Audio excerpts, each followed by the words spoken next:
Welcome to the Kimchi Cast for the 2024 LLA Upper Bracket Finals. It is the matchup we expected. It is the matchup we have coming in. Two of the best teams over the past, for one of them, their entire history. The other one, the past 2 years. Rainbow Seven, Estral Esports, Estral. We're just going to jump straight to the draft here. And boom, it loaded right as I did the transition over. Estral, pretty much perfect this season, coming in, picking the blue side. They have advantage, or they have the seeding advantage in this series, but game-wise, it is not looking very close. 2-1, a narrow victory for Estral in their last meeting in the second round robin. And these bans very indicative of the champs. These guys want to play. Lions has been killing it on the Nautilus, and Lions and Odie have been killing it on the Rel individually, and it's going to be Zothev taking that Rumble first pick. I didn't even get to do an introduction. Hello, I'm Box Kimchi. This is Leo, the little gremlin that lives on my mic stand, and welcome to the Kimchi Cast. Anyways, back to the draft. It's going to be instant Zyra Khan here for Rainbow Seven. Okay, I'm all for it. I'm down. We're here. We're partying. Let's do this. Jose gonna hover his favorite champion to hover in the known universe. Let's see what Zaya's stats are. Just pull these up. As actually, I get to actually use this. My face is probably so pale right now. It actually isn't that bad. But whatever. So we got on. I actually have made something for this. We got Zaya. Ooh, Kench, Senna, insta-lock. This is 14-5, so Senna not nerfed yet. Farming Senna has not been nerfed just yet. And Kench still looking pretty okay. He's, we'll see. And it is going to be the Sejuani. For Odie, I've said every time, it has a losing record, but it's not like Udyr Top, where it's just, if it doesn't get to do something, it is completely ineffective. It loses, but it always has value. Sejuani is supernaturally tanky and has really good CC lock and really solid damage. Oh, really solid damage. I spelled Tom Kench right? That's crazy. Really solid damage for a full tank champion. I actually get to use this spreadsheet that I made. Very interesting. It's very fun. I made a spreadsheet of all the champions' abilities because I have nothing better to do with my life. Udyr ran away. I don't think Summit's really played it. He probably has. I could just be very wrong here. I don't remember. Yeah, Summit hasn't played it in the playoffs. He definitely played in the regular season. But he's probably one of the few champs that has seen success on it, let alone anyone else. And it's just going to be 2 jungle, 2 top lane bans. He hasn't played Udyr? No, he hasn't. Okay. Don't want to give him his first game of Udyr this split, I guess. Okay. But the least sin taken away from Jose Dioto is just Rainbow Seven knowing their old jungler and saying, you're not doing this to us. His favorite champion in the game. I'm impressed they left. No. Maybe they could have took jungle earlier, or took jungle this rotation, but whatever, it's Aatrox. You know what the top lane is, and Estral going to take the advantage to just get rid of the Udyr and Renekton, and this is going to be an Aatrox matchup. Into the Rumble. And so with mid counter pick, that is going to be an insta-lock Ahri for Cody. Ackerman going to go through his silly hovers. What is the jungle option? It's going to be the Viego for Jose Dioto here. And we have ourselves a pretty typical Estral Esports go forwards comp. They like getting in there. Rumble, going to be nice to pair with pretty much anyone if they can get any sort of lockdown, instant equalizer, or chase down from Zothev on the Rumble. Ahri going to be really nice to just get any CC. Really early pick CC potential. That is Corki. We have not seen a ton of Corki, have we? I feel like we haven't seen a ton of Corki. I feel like I'm also wrong. Corki in playoffs. I don't think we've seen him a lot. He's fallen off. Yeah, we've only seen 2 games. He is undefeated, but he's really been falling off recently. Only one person's played him. It probably wasn't Lava. No, it was nobody. Picking it up in 2 separate series to win. Corki Ari, man, this feels old. This feels like an old matchup.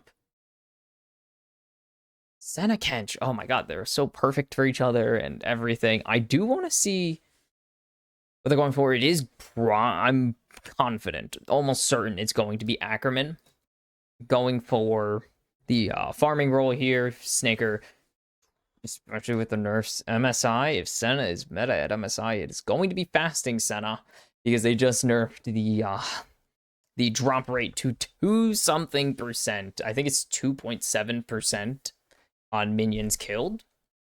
So fasting Senna going to be very popular, dropping from the 8.6 repeating percent it just was, or 8.86 or whatever. So fasting Senna going to be the meta at MSI if it does come to that. If they don't change Senna, that is, they could change the range back to some middle ground like 4. We've seen it there before. That's irrelevant because we are playing on 14.5 for the rest of the playoffs. So we're gonna see a lot. Oh, with the Volibear nerfs, we're gonna be seeing a lot of Volibear, man. Comparatively to the Volibear we'll be seeing in the future, which is probably none, to be honest. It happens. It's really gonna come down to the carry top lanes, I think. That was such a random transition. It's either gonna come down to Sayo. Sayo is gonna be huge. Team fight around either Sayo or Lava for Rainbow 7, or top lane. Aatrox, Rumble both have really good potential to just become team fight monsters. And I am expecting to see Jose Diodo and Odie put some value into getting their top laners very fed, especially with the pick. I mean, Corki is not going to do much actually to do any of that. But Brain. Cody on the Ari. There we go. I had to remember. I always mix up Lava and Cody. I don't know why.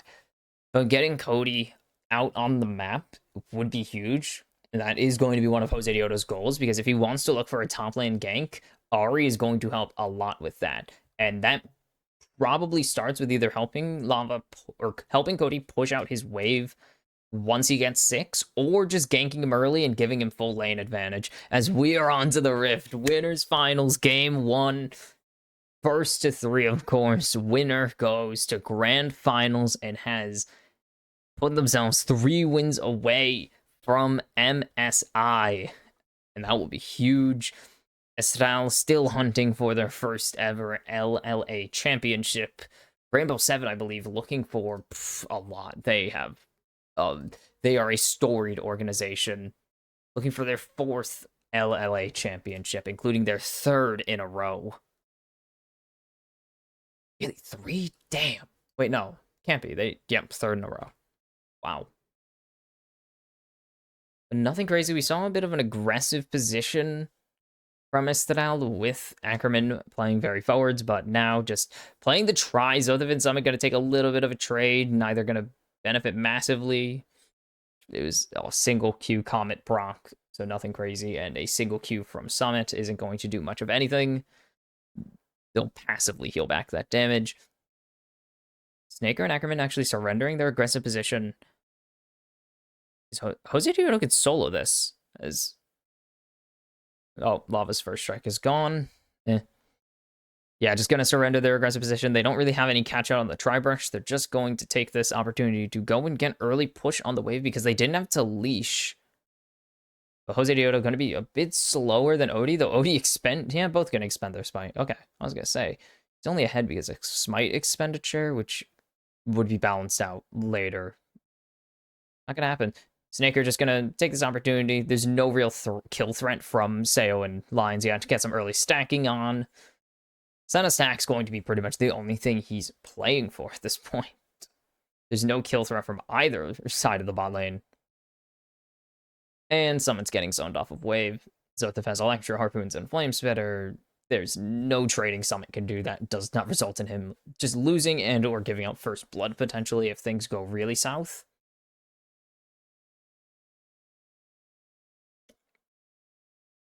Cody's Electrocute is going to be huge.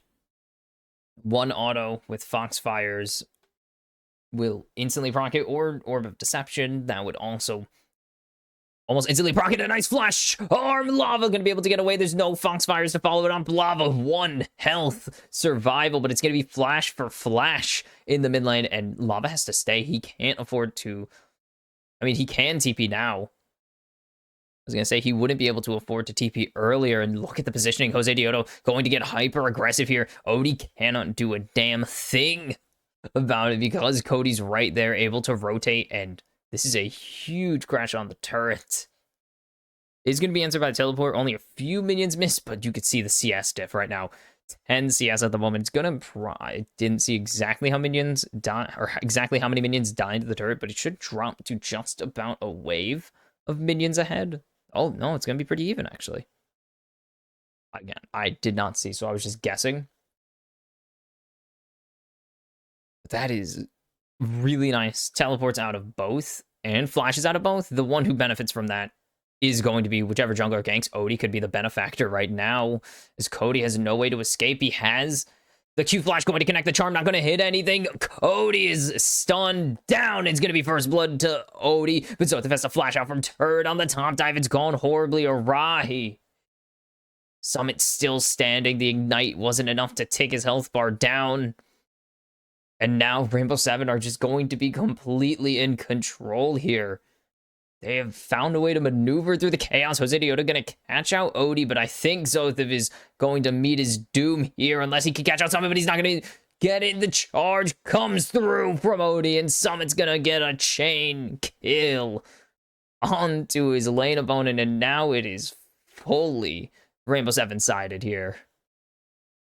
They've put themselves 1,000 gold ahead off of great punishes, great catchouts. Holy, that should not have worked as well as it did, but Summit plays under his turret perfectly, forcing Jose Dioto and Zothif to both have to flash out. Actually, I think Jose flashed in. Zothif had to flash out. There we go. That's how that works. And this mid play is great. Flashes out of both mid laners means that Cody, with this push, is in a very dangerous position. Great Q flash there from Odie. Stun lockdown. This doesn't go to Lava. What kills it? Red buff. It's always red buff, man. That auto actually gave the kill over to Odie there. We're not gonna see what happened top lane. That is disappointing because Aatrox now has, I believe, just fully evened out the gold here. And that is a huge deal for Aatrox because he is not really able to do much on the wave. He has no rights to the wave, as you can see by the CS diff being freaking gigantic. That's just an indicator of what is the situation. That's a lot of stacks, those for Snaker. Oh, Cody has ulti this time, though, so we'll be able to dodge out if he needs to, but he's currently just able to tank it up. But Lava is getting so much shielding here, and Cody's taking so much damage. And now, just turning onto Odie is Jose Dioto with the Spectral Maul. They're locking him down. He has no flash right now. He needs to be able to Q to safety, and he will just get out the way. Jose Dioto not able to track him all the way and block the Q re-engage. Zothif is here. Oh, charm misses, but that's really not going to do much. Lava doesn't have package. The missiles are all out. He hasn't had a chance to build up any of them. So it's just going to be another reset here from these mid laners. Actually, probably not from Lava. Lava is going to finish this off, clear the next wave, then take a recall. Should be able to do this because Cody has no teleport, so there's going to be no wave contest until Cody returns, blah, blah, blah. Boring stuff. Boring lane stuff no one really cares about. It matters, but no one cares about hearing about wave states, except for me. I'm sad. What are level 6 counter? Snake Herd, level 3. That is really low. That rotation of the Void Grubs and not picking up a kill onto Odie did drop the XP quite a bit. Lions. I mean, the XP get. Zothif escaped the pole. Really? Okay. That W is a really huge thing because usually getting hit by 1 means you're stuck. Support. Yeah, until 6. That's pretty much the only actual XP diff that matters is hitting that XP 6. It's 3 and 6 usually the only thing supports really care about in terms of getting levels. Odie, I thought Odie was rotating down, but isn't it actually going to take this Scryer's Bloom is going to spawn out the Krunks, which means that they know where Jose is. Odie spotted out mid, doesn't have ulti yet, and dash is available for Cody, so nothing going to be taken here, but Lava taking a lot of damage, and Cody is going to tank only a missile. That was a sidestep? Okay.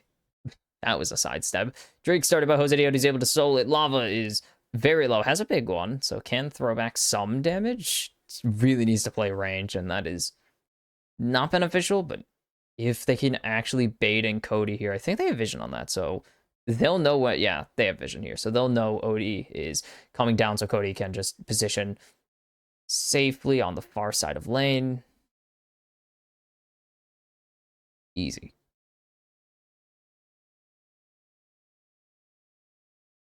Okay, so after a momentary lapse in what Estrada we're doing, oh my goodness, Odie flashes over the wall immediately, misses the ult, he enforces the flash out of Zothif, instead was holding the Q, good flash there actually, I get what he was going for, holding the Q to prevent Zothif from running. It was a good idea, sadly Glacial Prism missed, but you get flash out of it, so it is still a valuable play.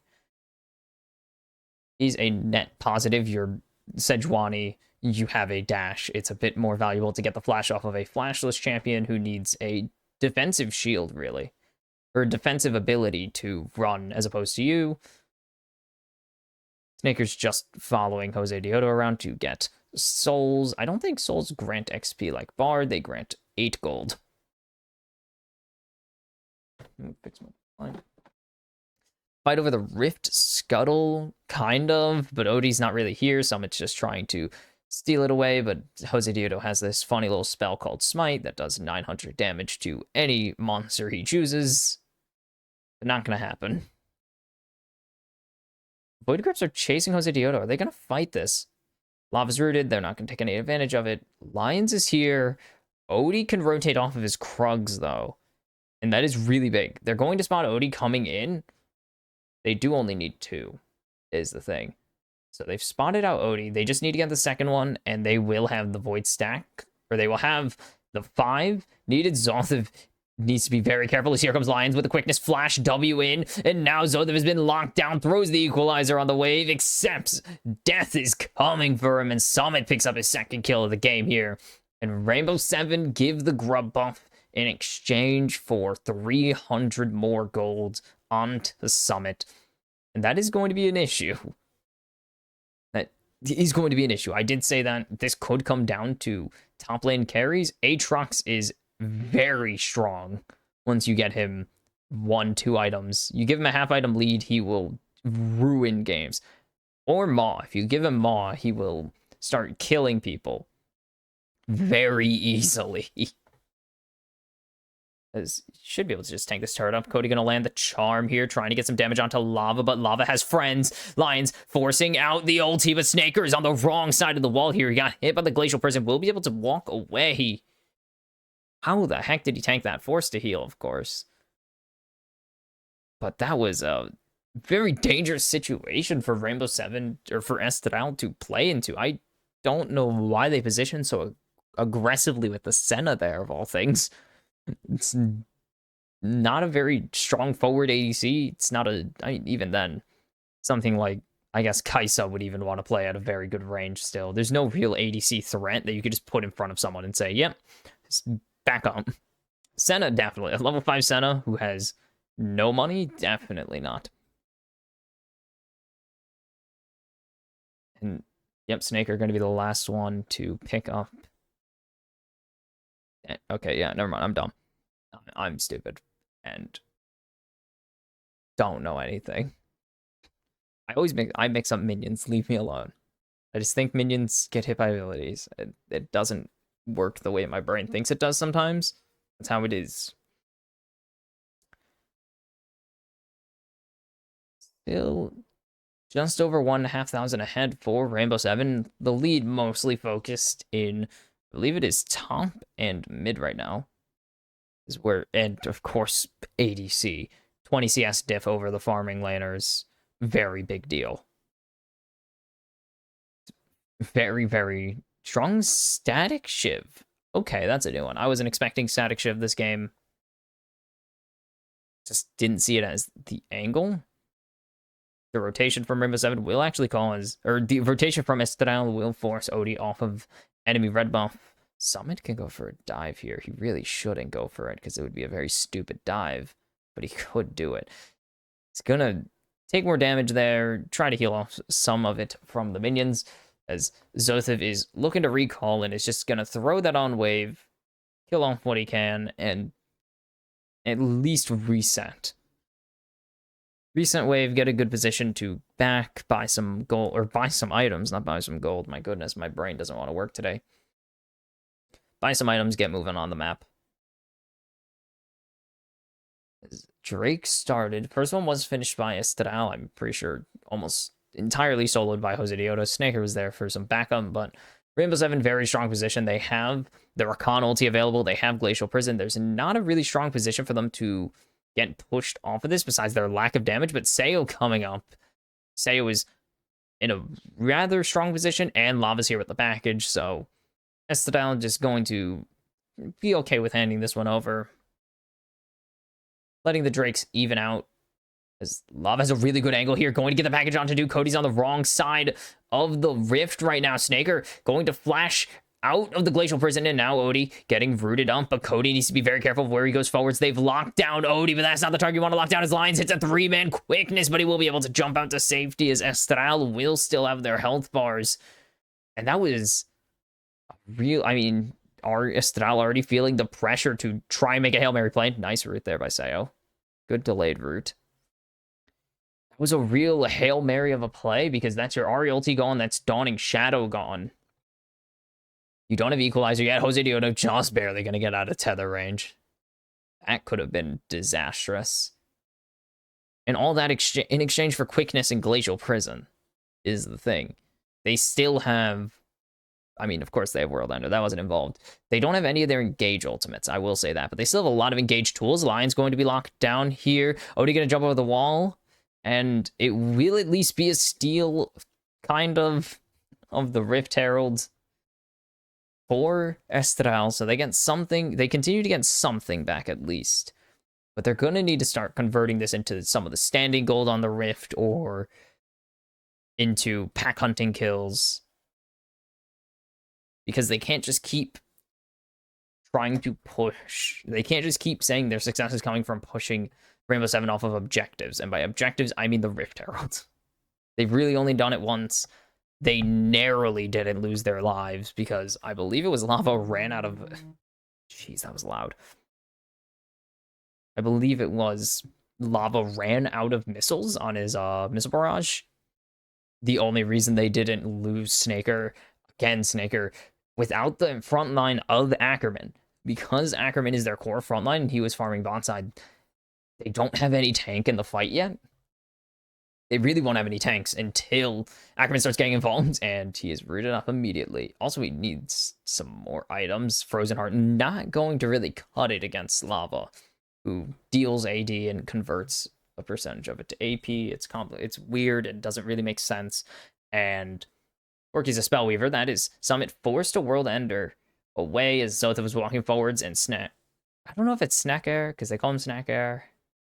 Or Snaker, but that's English, and it's complicated and stupid. Ooh, Cody in a terrible position here, going to be able to dodge the big one, forced to flash away from the Glacial Prison, though, and again, Rainbow Seven getting massive cooldowns out of Estral, and now the Equalizer going down, half of Summit's health already gone, forced to flash away, the quickness burned by Lions, but he doesn't use it to engage, instead using it as a big get away from me tool, and will be able to get Summit away to safety at the cost of a flash, but they will be, or not, God, I guess I was using button, no qualifier.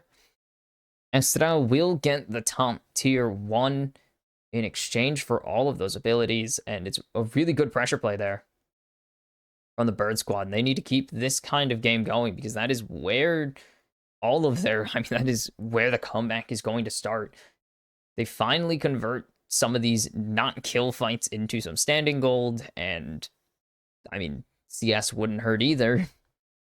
Kench really needs to catch up here, or they need to convert this into CS onto Senna, because Senna does reach a point where you could start CSing a little bit. Usually we see fasting Sennas get to around or above 100 CS at the end of the game, because You don't really care about that anymore. You're getting a lot of stacks off of fights. So trading back that gold into Senna wouldn't be the worst idea, as long as the penalty isn't applied, in which case you're just losing gold because it gives you like 8 per minion. It's terrible. Rift Herald dropped into lava. This could be a huge pressure situation, but Wave is immediately wiped down. Cody is half health already. Odie forced to dodge away from the charm. I don't think he was going to be hit by it if he just walked, but better safe than sorry, etc., etc. Okay, there is a benefit to fasting Senna. I don't think fasting Senna is always the best situation or the best strategy, because as you can see, look how far behind gold Senna is. I mean, Snaker, I gotta stop saying I mean, you know, I peeve. One of my peeves is I mean, the other one is like, and I say them all the time, so it's a failure of it's a hypocrisy moment. But the Senna is barely even with that Rakan right now. And that is the downside of fasting Senna, is that you're not scaling off of items, as a lot of people, as the smart people put it, you're not scaling off items, you're scaling off of stats from stacking. And Odie, Jose Dioto just narrowly getting out of that situation, put himself in a really bad spot. Maybe he can get some catch out or some poke, but Odie is full health.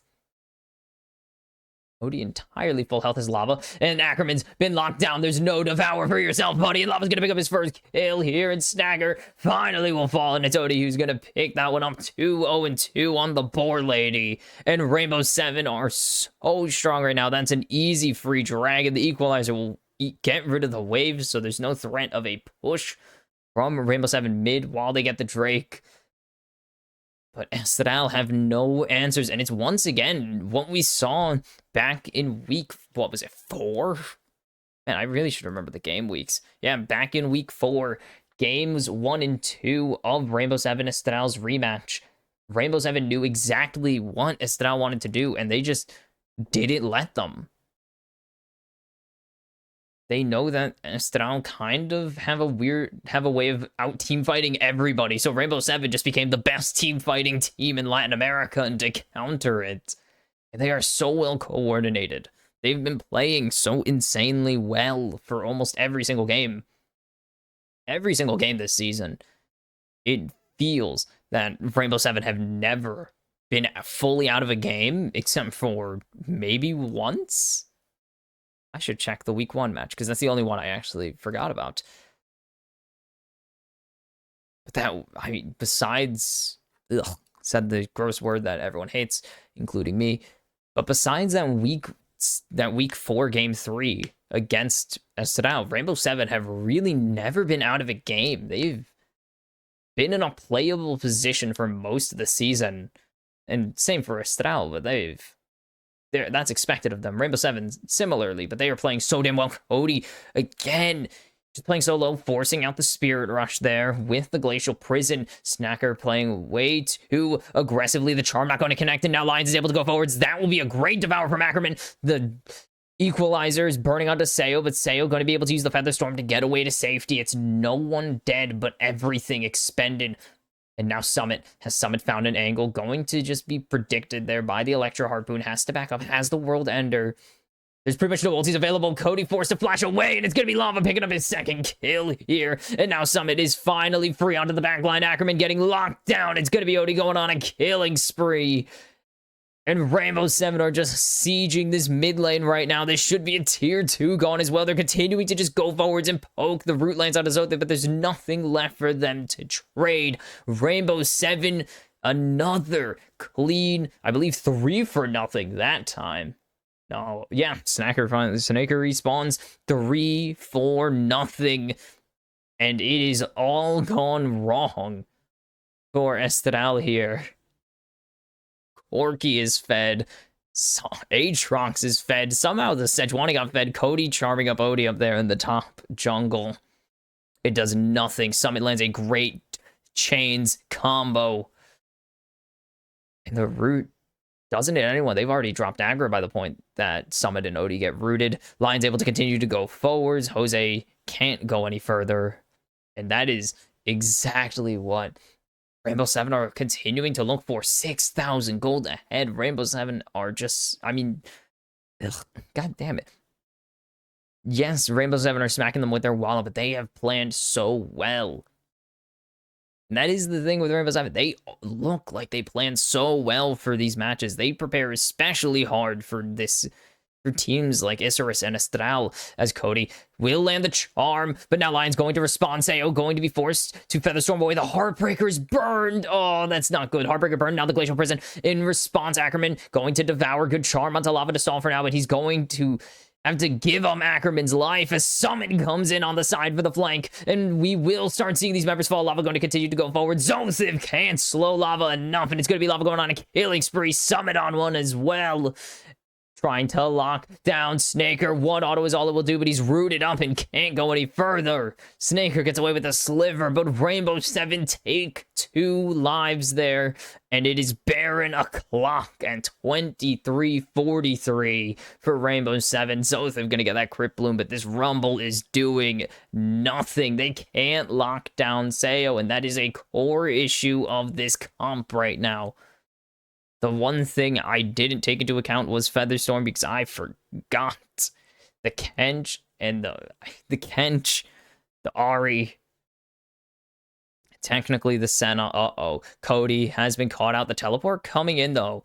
Summit falling would be absolutely massive here. Ackerman here. They aren't landing anything. He is just dancing around Cody. And now Rainbow 7 have reinforcements. The chains will land onto Jose Diodo. That's 2. Cody is solo, forced to run away. Lava is going to kite backwards. Great kill already going over. That's 1.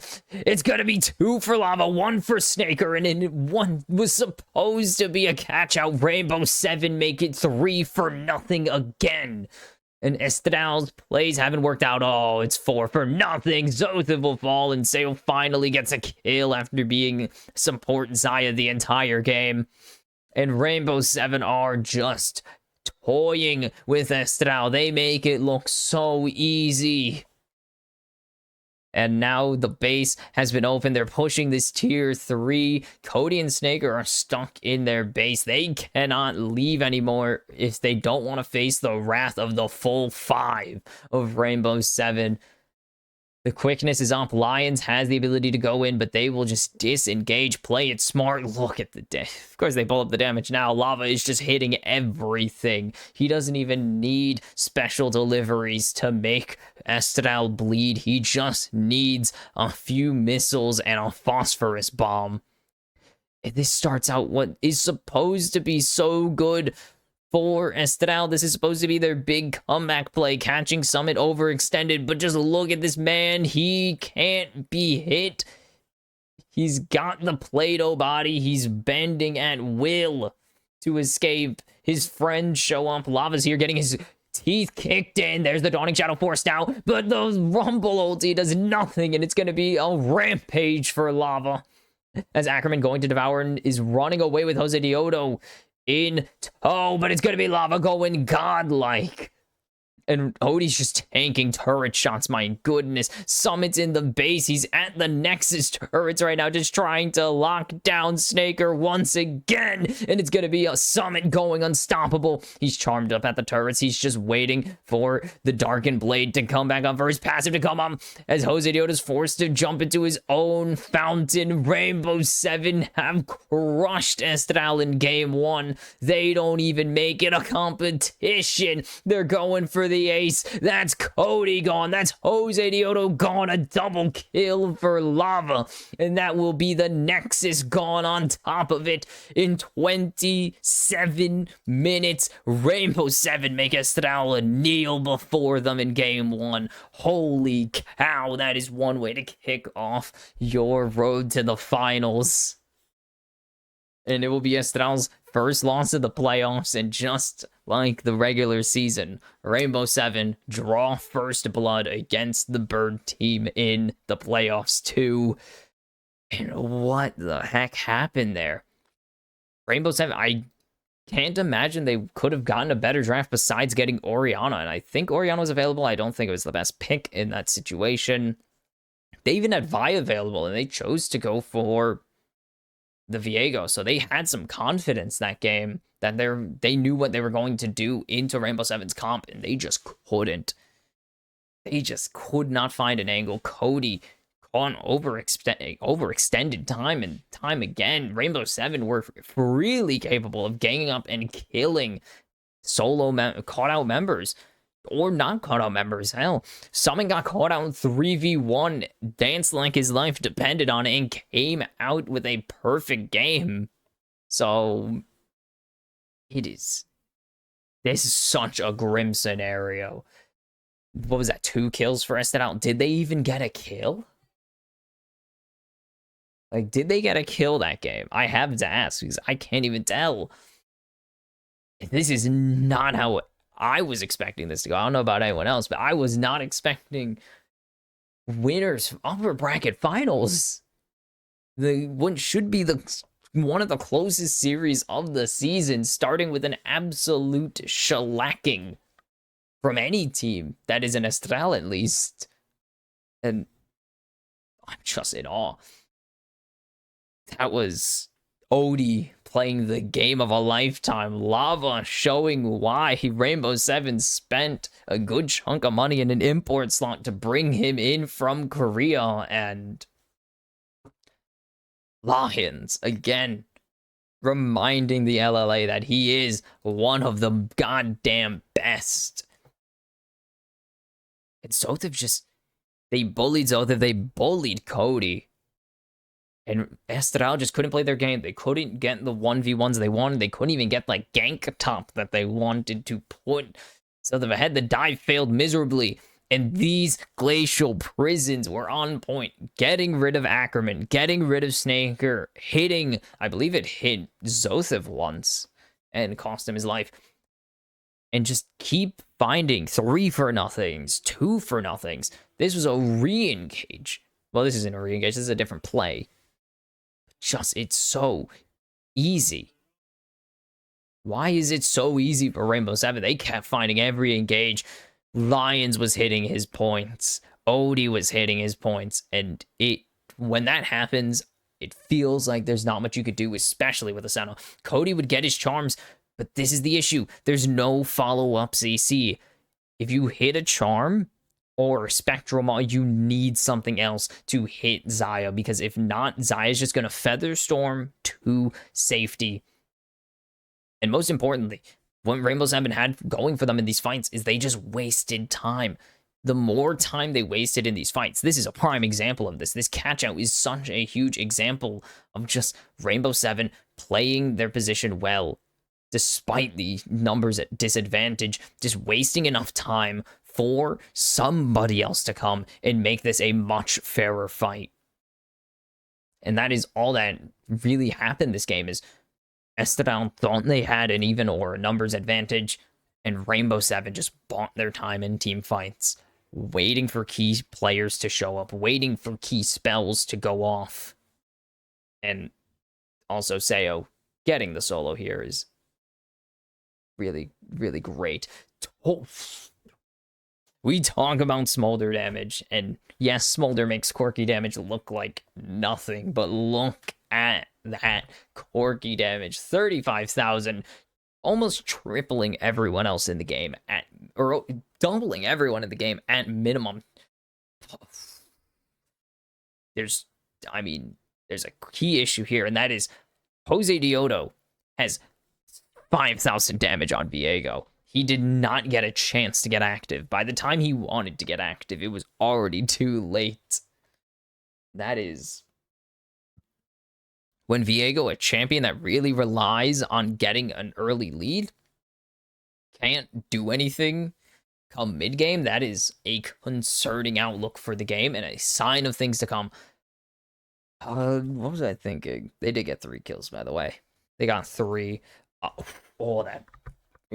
Oh, my chin on my chin. Ow. Ackerman just didn't do anything. He was 0-4 or something. 0-5 or something like that. He just showed up to fights and died. He fell behind in lane because he was facing a Xayah. 1v1, and you don't win those as Tom Kench unless you're really fed. And by that, I mean you played top lane and lane swapped. And doesn't really matter how tanky you are if you are getting targeted by 5 members and can't do anything to fight back. There just really wasn't a moment where Estradal seemed to hit their marks, and the moments where they were supposed to hit their marks, they missed anyways. They didn't get the chain of CC that they wanted onto Lava or onto Seo. They didn't win a fight before the 5th flanking member showed up, or before the flank connected. It really just was Estradal grasping at straws the entire game because they fell behind so early on a very great gank from Odie, and that because of that, Cody really never got an advantage that he was able to extend into the top lane and free up Zothev to get a kill, get rid of that first turret, and then with that gold in their pocket, start playing the map a lot. They tried, they got the Void Grubs, they got the Rift Herald, but they got a Drake, but that was really it, and that is not going to be enough. They never found a kill, they never found a big play, they never really found anything that wasn't a trade of spells. Because even if in a trade of spells, you always want to come out on the other side winning, but they never really did come out on the other side winning. It was always quickness and a flash in exchange for flash in their ultimates. It was never the other way around. They never got any advantage, and they're going to give it to Summit. I feel like it should have went to Odie this time. I think Odie played a really clean game and did a lot more, but Summit, with the shades on, was the key member to... if you gave it to him for just this play, absolutely fair, because he played an incredible 1v3 here, dodging that charm by pixels, dodging the return of the Orb of Deception. So canceling a blast cone to safety from Ackerman was huge, because it pretty much meant Ackerman had to stay. He had to keep going. There was no disengaging for Rainbow 7 for Estradal by this point. So Rainbow 7 just were able to keep cleaning up. Snaker just could not play. He was so aggressive. I feel like I need to point that out. Is another... Look at that. Gorgeous shot. But another key issue is all of Estradal were playing super aggressive. And normally that's okay, because they usually turn that aggression into kills or into trades of, you know, into 2v1, into 2-for-1s, 3-for-1s, 4-for-2s. But they didn't. They were losing. Cody was positioned so aggressively. And yes, that could be attributed to a lack of vision and knowing that there was no flash on Lava, so he wanted to try and leverage that into an early lane lead, but it backfired. But even then, they continued to push Cody forward because he was their core engaged, because Ackerman wasn't in the fights, and that is a core issue of them. They drafted quad carries and one tank who's going to be stuck on farming duty for most of the game. So that means that Cody or Jose had to be the first ones to go in, which isn't always the case. That works because if they get hit by the Glacial Prison, they're going to die. Ackerman, he was 0-4 or something and kept just going forwards. I kid you not, I'm pretty sure Snaker, Cody, and Ackerman were the only ones hit by a Glacial Prison, and it punished them so hard. It was the core. It is really just a mix of they were too aggressive for their own good, and they weren't ahead, which is the most important part. And they really didn't get anything out of any of their plays that they were being hyper aggressive for, and it shows because they lost, obviously. So of course it shows. Anyways, after a really weird game one that I was not expecting, I thought it'd be way closer. Rainbow 7 lead Estradal 1-0 and are 2 games away from the finals. Will Estradal battle back and remind everyone why they are the #1 seed in this region, or will Rainbow 7 continue to be the kryptonite to Estradal in the playoffs? I'll see you after the break for game 2.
Are we back? We're back! Yeah! Okay, welcome back to the Kimchi Cast for upper bracket finals. Rainbow Seven lead Estanel Esports 1-0 after a very brutal game, a very fast game one at that as well. And I was just checking in on the history of these two teams. They met 3 times in the playoffs last split. Lower bracket finals, upper bracket finals, and the grand finals in summer. And I can tell you it was 0-3 for Estral. They didn't win a single set against Rainbow Seven. They only took 2 games off of them of the 9. Holy cow, there's a Renekton first pick. We are back in 2022, baby. And I was going to say, of the last 5 times that Estral have, existed, 5 out of 2 of their last 5 playoff runs have ended at the hands of Rainbow Seven. They've only beaten Rainbow Seven once in their history in the playoffs as well, and that's not good. And that's going to be a Jace response. Okay. Instant Jace response. So that is... I need to track this. I want to test out this tool, which I barely used. So it's going to be Jace. That's the wrong side. Yeah, that's the wrong side. So this is Jace. Whoops. Summon's Jace. I'll go back to the game. That summon. Play to this. Oh, I'll run it back. Just run it back. Easy peasy. Run backs, baby. All right. All that over. If you're wondering, it was Infinity, then Isurus, then... Infinity, then Isurus. No, it was Infinity, then... Is it Infinity again? It's Infinity. We'll get there. A's, that's right. That was the year Team A's weirdly went to the finals. That was awesome. Well, and this is what I was expecting last game. I'm going to put it that way. With the Ari locked in and Vi not banned at all, I was expecting Jose Dioto to go Vi Ari. But it's going to be Cody on the Quirky this time. Okay. Sure. Do it. Where is it? Where is Summit's Jace? Let's talk about Summit's Jace. Let's talk about E. And that's just going to be Instant Xayah relock? Yep. Instant Xayah relock. Where is it? 1-0, 5-2-4. I don't believe he's played in the playoffs yet. No. He's not played in the playoffs yet. Anyways, where was I? It's going to be Vi. And now I have to go look at... Now I have to go look at Jose Dioto's Vi because it's really good. Blah, blah, blah. 4-0 on the season. Averaging less than a death per game. Varus and Rakan, by the way. Lucian Milio going to be denied from Estral. Intriguing. Usually because we really haven't seen a lot of Lucian Milio. Let's put it that way. That's Cody. Or Quirky. Perfect. We really have not seen a lot of Lucian Milio in the playoffs. I believe it was only in... Is it this series? No, it had to be lower bracket round 1 then. As that's Gragas. Is that Gragas top? This is going to be Lava. Okay, this is going to be Lava on Jace here, it seems. I don't believe we have Summit on Gragas this season. I don't believe that's the case. Nope, no Gragas top games, despite it being very good pretty much the entire season. I'll have to see where those go. Where is the Lucian Milio game? It was Rainbow Seven, Sayo Lions in upper bracket round 1. That was the only game of Lucian Milio these playoffs, it seems. That's going to be small. Oh. Freaking Smolder. How does this thing keep getting through? It is so damn strong. Where is it? 2-2 on the playoffs, so not bad, but that is really good. That is such a strong... I mean, such a solid pick. I can't disagree with it. It is so damn strong. Whoops. And it's going to be Nautilus. Ackerman's Nautilus. Where is Ackerman on the list? Let's talk about it. I'm pretty sure it's his most played. 5-1 on the season. I don't know about the playoffs. Where are the playoff numbers? And that's going to be... Where is... Okay, so this is Gragas top. Got it. Cool. Gragas top. Rel Xayah is really good. I like Rel Xayah a lot. I'm a big fan of Rel Xayah. I will always be a big fan of Rel Xayah. Ackerman, one of the 2 champions he's played, he's 2-0 in the playoffs. I'm hoping to see them actually get busy. I don't like Corky Vi that much. I don't think Corky Vi is the best. It's not bad, but there's better matchup, or there's better pairings, I would say, if that makes sense. All right. I need to, hold on. Let me just snag this. I'm fixing up a spreadsheet really quickly.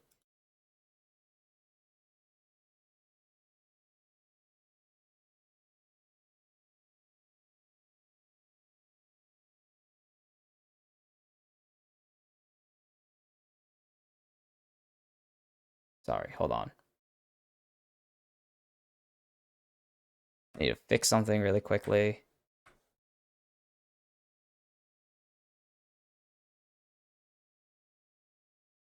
There we go. Fixed. Game 2, I didn't really talk much because I'm an idiot, but with the drafts in front of us, ooh, I still like Estrada's angle, but it really is going to come down to what can Rainbow 7 do, because that is all it is. With Rainbow 7 last game, it was all about execution. Rainbow 7 this game, it's all going to be about execution, really. I'm really interested to see how this is going to go, because I see Estrada with the better comp. I don't know how they win top lane, actually. I'm still worried about that one. Renekton, it's a bit of a gray area. But Vi is really solid, especially Jose Dioto's Vi. He's won a lot of it recently, hasn't lost on it in a while. It's been at least 2 months since he's lost on it. It's going to be difficult, to say the least. Because these guys are really solid on these champions. They've been playing the same few champions over and over and over and over. As Smolder is going to be the catalyst for all of this, I guess I can say. Smolder is going to be the late game insurance market. It's the insurance plan. It's like your Sivir back in 2018. It's like your Sivers. It's like your Anivias. Not Anivias. It's like your Kales. Back when Kale was in play. And by that I mean was like a long time ago. 2018, 6 years ago. I feel old. 2016 or 2018 was 6 seasons ago. God damn. Well, I feel old. But getting to that 225, going to be good. Lava losing out these trades early because Cody just has this thing called Gatling Gun. As Ackerman and Lion, the bot lane is just going to trade. Ackerman, Lion, Sayo, Snaker, just trading really aggressively. And the most, oh, that's going to hurt. That one minion always hurts when you leave someone at 1 health as Smolder, but happens to the best of us. But most important is this Smolder, and Corky Zothev going to be nice. Corky Renekton going to be nice to have as that early game play to mid game, as Odie's doing this again. He's not spotted out. Cody has Flash and Valkyrie available. Should be able to get out if he needs. Will be able to jump out of safety, but Lava going to chase there and land a nice combo. Just to throw in some extra hurt, get some nice trade advantages. Or get a nice health advantage built up here. Here comes the challenge result of it. He's stunk. Regank from Odie. Lava is getting the front flip of Valkyrie to safety. And now Jose Dioto's here for a re-engage. If they decide that Cody is the true target in their eyes, will not be the case. We'll just queue backwards, just let Cody get out to safety. Summit and Zothev both threatening each other. There was an auto in there. There wasn't even an animation for an auto going off, Rito. Come on, give me that much at least. Nice root from Sayo. He's been hitting these really well. I really need to see Cody clean up his game a lot entering this one. I need to see Jose Dioto getting busy on the map because he really wasn't doing that. Snaker forced to cleanse after a nice shattering strike from Lions. Oh, my train of thought always gets interrupted. I need to see Zothev just be able to win these 1v1s a lot harder because he was winning them, but ganks. Nice hook onto Lions. The Ignite's down. He's ticking low on health. Double root there from Sayo, though, will prevent any follow-up onto Lions. That is a really well timed A perfectly timed feather recall. Couldn't be better. Osadioto's here. He's not spotted, but Zothif is so low. He's going to need to bait Summit to the bush, which I think is a little too obvious that he's going for it. But Flash W, there's the Q from Osadioto.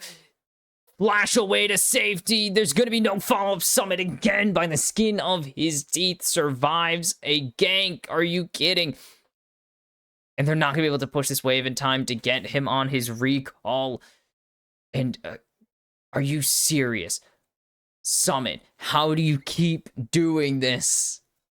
The Madman does it again, and LaGuardia are exploding in joy that their top laner just pulled off some real shenanigans, some actual, I don't even know how they did this. Lining it up, great stun, great damage, but Zothif just doesn't have flash, so this Q, the body slam, perfectly buffers for long enough. The flash just gets him out of Q range. If he doesn't get that body slam, or if the flash is just a little off, Cole the Meek kills there and hands over first blood to Zothif, but instead it's going to be an unreal escape plan. Real Houdini in the top lane right now. This is impressive. A pair of impressive escapes already this series from Summit. We've just started. That is Cody's health bar being deleted and having to take a reset. First Drake is up. No package 4. I don't remember the timer. Summit has the EXP advantage, unsurprisingly. He got back a little bit earlier with his teleport, so has a little bit of a minion lead, but Zothif is right there with him. One of them is way cooler, though. One of them is Dominus. The other one's a really cool ability. Look at this bot stack. Look at this stacked wave down here. It is going to be really hard for Snaker and Ackerman to clear this out in time to get a rotation. The Estadal Faithful trying to will their team on. Doesn't seem like it's going to do much in this early game, as they've surrendered all the early objectives, all 3 grubs and Hextech, or first Drake in general. Not even just a Hextech Drake, but the first Drake. Over to Rainbow 7 is not the end of the game. Definitely not. You just need 2 grubs to steal away this game. Summit's just getting tankier, though. Each time you trade autos with him is the issue. Each trade gives him a little bit more health. What are Snaker's stacks? Only 31. We're not going to see the stacks get crazy until a little bit later.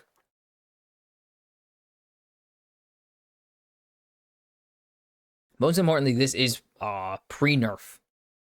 Oh, screw anything. Ackerman ignited, forced to hook away to safety to Sayo of the autos to make him fall over and die. No, first blood will remain unprocced for now. Sayo just doesn't have the damage just yet to be able to pick up first blood there, but Lions, another great stun. He keeps landing these. This guy is so damn good. And now Snaker just farming alone on lane right now. Doesn't have ulti. Odie's looking for a play. Odie spotted out. Zothif needs to get away, but that's a great explosive cask, and Summit's going to start chasing, but Odie doesn't have the Glacial Prison, so no follow-up there. Instead, just going to be a wave clear. Odie's going to continue his journey, though. Not going to happen. Sayo's going to pick up this plating here. Rainbow 7 should be able to reset soon, unless this hook connects and will onto Lions, but that's not who they wanted. They needed Sayo there. They needed to force out the Featherstorm.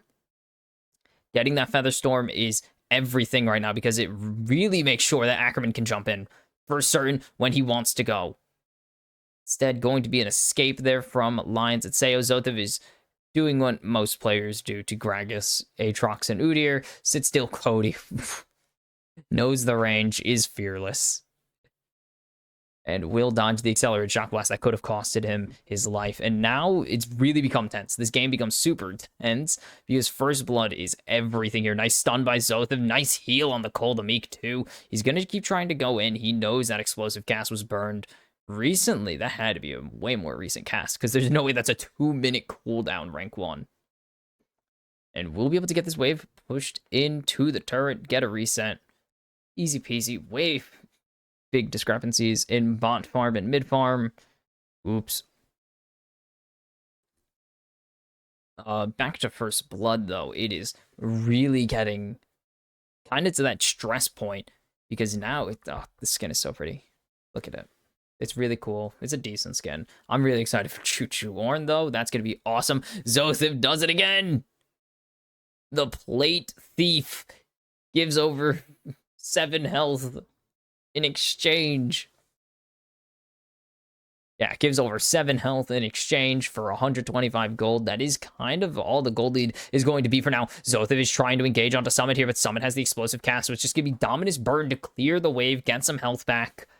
And now the Estelle Tomlander a little bit more fit to not do anything, but just going to get this push back so he can get this pushed in so he can recall Cody firing in some missiles. Jose Dioto gets one, needs to get out, though. Won't be able to get another. He just used Smite. Will have another one up, actually. I'm wrong. So could have one more. As Ackerman's here now. Odie going to jump over the wall. They just need one more. He just needs one and a Smite. That is it. He doesn't care about anything else, but he should actually be able to get 3 here. So Jose Dioto in a good spot. Not going to go for 3. Spots Summit out. Knows that Odie's still in the general area. That's Roa. 10-minute Roa is not bad. That means 20-minute finish time. Package available. Can they make a play with it? There's no Drake for a minute, so package not going to be used there. They might just use it to send this Corky bot lane then. See if they can get a play, but there's so many wards for Cody to clear out on his journey. Stun going to land. Zothiv and Summit just going to continue trading some health, though. Summit's really going, or Zothiv's really going to need some health cut. He's just going to throw the package to get some burn onto the wave. And, yep, that's instant clear. As Zothiv going to land the stun, Summit is going to continue healing up with his passive and grasp, though. Jose Dioto on his way in on the lane gank, unspotted. And he did just get spotted. So Summit knows something's up. The cask is used to back Zothiv up. And Jose's just going to take his back here. He still knows they're counting the laners right now. Just so they know that Odie can make this play bounce out. But Odie is going to be spotted out. Needs to be really careful. Has Glacial Prison. Again, First Blood is going to be huge. Ackerman dodged the Glacial Prison. Are you kidding? The mom comes in. Doesn't really do anything. And it is just going to be second Drake over to Rainbow 7. They know that Jose Dioto was topside. And they should clear this down. That is Zaya. Yeah, Zaya, Jace, and Sejuani all hitting the dragon that is gone. Jose Dioto not getting unleashed on the map, hasn't been able to do anything this game, and that is one of the things I said shouldn't happen. Is there's a flash crash down coming through. Ackerman has no flash to safety, he just used it. Okay, perfect timing, but Smolder, no mana available. The hook will connect, though. If they can get Jose Dioto in here, this could be absolutely huge, but Jose not going to try and jump in too deep. Has the cease and desist, but just can't do anything with it. Is Odie going to use the Q forwards just to back up Jose, as Lava is taking a very, very dangerous trade with Cody, and Cody's going to be huge. Jose Dioto has found his way to Odie, and Odie's going to be forced to flash closer to lane, and it's going to be flash for flash, and Lions isn't able to make the save. Finally, First Blood 12 minutes in. Jose Dioto finds Odie, and that is really good for them now. Finally, they have an advantage, but the teleport's coming in. Snaker has no mana, and Snaker will fall to Sayo. Ackerman will... Yes, he's going to follow here. There's no chance he doesn't flash. Front flip. Auto from Lava. And now here's Jose Dioto again, trying to teach Lava a lesson. Cody's coming in. He's being baited, though.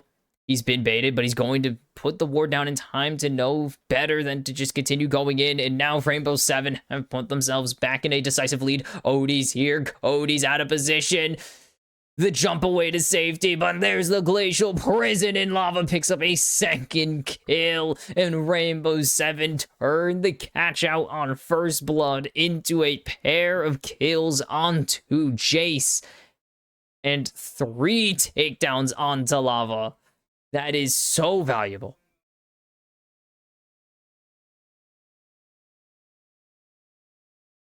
And Snaker needed to leave. He needs to path with Ackerman and Jose Dioto right now because it is not safe, but he sticks on wave. And this is a perfect teleport angle. Great going forwards angle for Rainbow 7. Easy peasy. Ackerman isn't going to be able to survive. He's not that tanky yet. And there it is. Jose Dioto just doesn't have the damage yet. He just doesn't have the damage, doesn't have cease and desist. Lions is rotating up, so that's a dangerous situation. Cody has good damage, but just is spotted. Jose is giving way too much right there. His mom comes down. Sayo is locked down, but he's not going to be the target of the depth charge, and it's going to be Zoth who is giving up instead. It's a killing spree. But now Estrella needs to escape. A good jump over the wall. A great accelerated shock blast to track Cody, but he's going to be able to get out to safety. Ackerman will input the hook, so buffering the swing out to safety as well. Jose is... he's dead. Jose's in the worst possible spot. There's the stun. There's a second stun, and it's lava on a rampage now. And this Jace is such an issue for Estrella to deal with.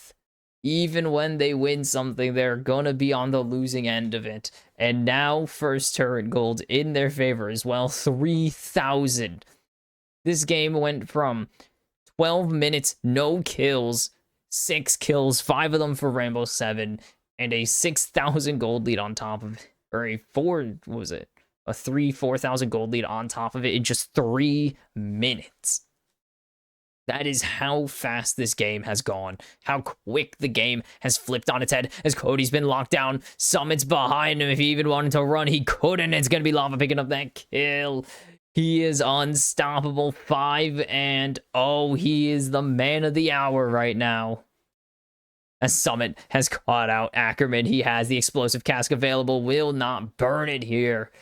And Rainbow 7 are just exuding pressure all over the map right now. It's even going into... I mean, yes, of course it's going into enemy jungle. That is just obvious.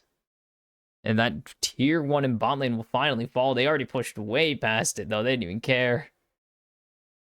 Zothif will be able to trade back the tier 1, but it is not quite enough to even out this value. Still 3,000 behind. Did I say... I swear I said 6, and that was just objectively incorrect. 2 items, Jace. 2 item Jace. Not even 17 minutes into the game yet. This is a problem for Estrella to deal with. Jose Dioto hasn't really been able to get involved in the game. Cody hasn't really been able to get involved in this game. It is it is really difficult to see a way they win this. Zothif can't even team fight right now, so, what are you gonna do? It's the angle. They're gonna just try and bait out the start of this dragon at least. See what they can get. Maybe get the Drake, but here comes all of Rainbow 7. Jose Dioto needs to be very careful. Cody has the package, so that's a big threat that they have, and the positioning with the vision is actually way worse for Rainbow 7 because now they know where to not go, where to not position. Ackerman, the hook not going to connect onto Odie, and that is half of Ackerman's health already gone. Cody tried to go in, it's not going to work out. He gets barreled into 2, and it's going to be a pair of kills for Rainbow 7. Sayo's going to pick up Snaker here. It's going to be the dragon on top of it all in Rainbow 7. A beautiful explosive cask there. Punish of a lifetime onto Cody, and they continue to just steamroll this series in what seemed like it was going to be at least competitive has turned into the most just painful beatdowns I have ever witnessed. 6,000 gold ahead. It is soul point at 18 minutes. What is that? 6-0-1 on Jace now? 5-0-4 on Jace. He is a bit of a menace. He's a bit of a problem. That was a really funny looking combo. But look at how Summit does this. Cody tries to position aggressively. Cody's going forwards. He knows Odie and Lions got him. Look at that. They perfectly coordinate the explosive cast of the Shattering Strike. Lions pre-inputs that. Oh my god. Rainbow 7, you are something else this series. And while we were gone, Lava has just put Lava in, or has put Cody in the grave, and he's gonna put Jose Dioto in there with them. This Jace is massive. Lava is so damn good. So the again just gonna cross map a singular turret, but it is not nearly enough to pay back the gold that they have lost onto this Jace already.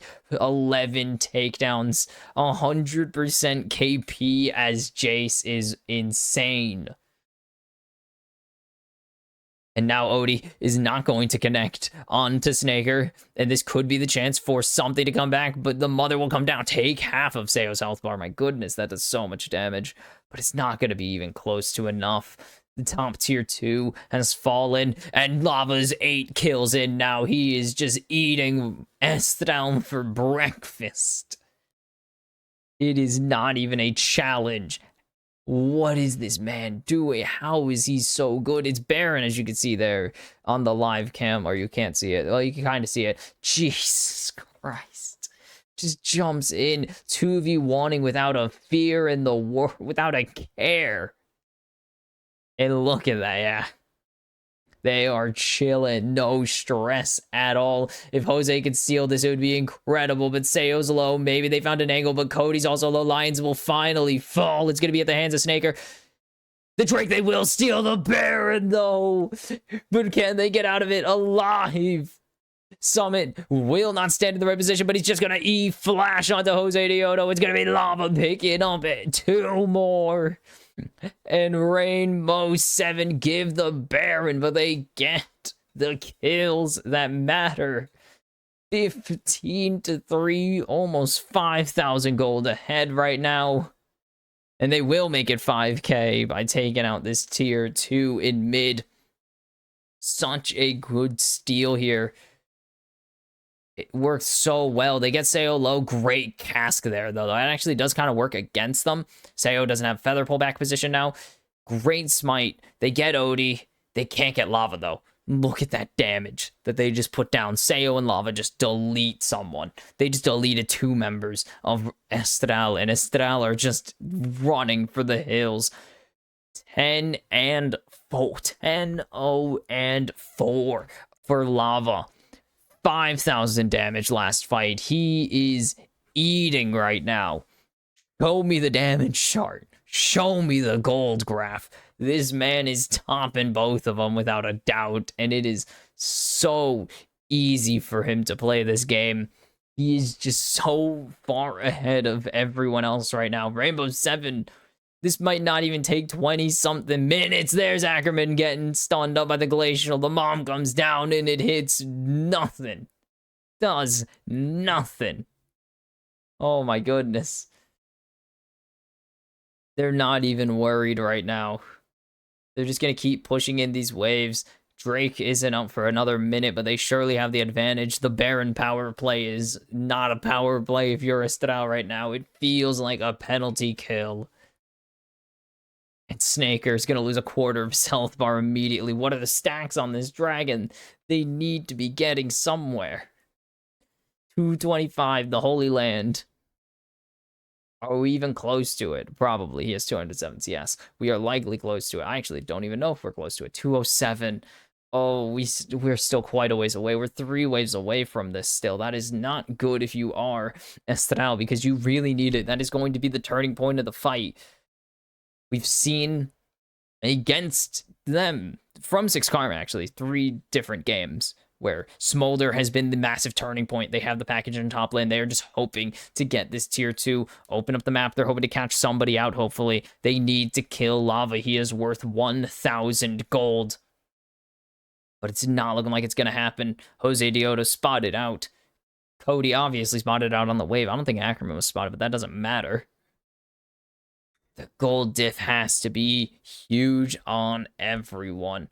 Everyone nearing double-digit takedowns. Seo is soloing the dragon here, and if Lions didn't want to show up, it wouldn't make a damn difference. Look at where Estral have to stand. They are stuck in their half of the map. They're stuck in their base, pretty much. It is so difficult for them to leave. They're in such a bad position right now because Rainbow Seven are just crushing them.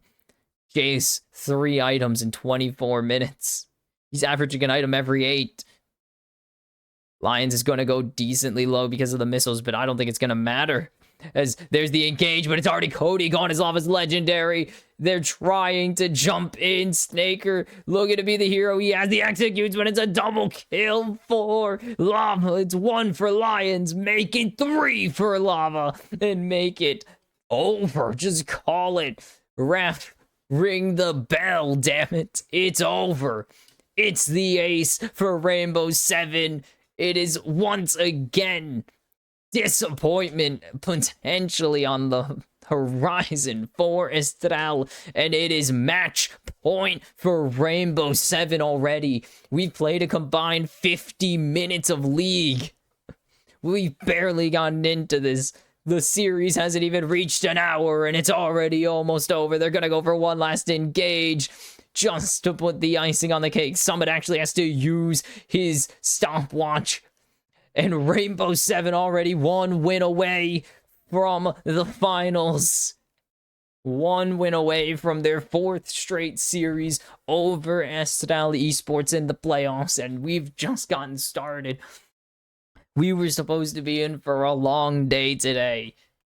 At least we thought we were, and now 50 minutes into the series, just barely an hour 20, not even an hour and 20 into the start of this series, from start of draft to end of game 2, it is already looking like Estrella will be facing the winner of Isuris All Nights next week.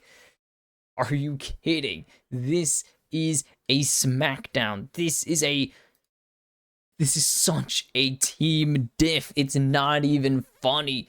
Cody has had no impact. Zothif has had no impact. Jose Diodo has looked like he can't even jungle. Summit is diffing right now somehow. He's an escape artist, a master of getting out of 2v1s at the moment.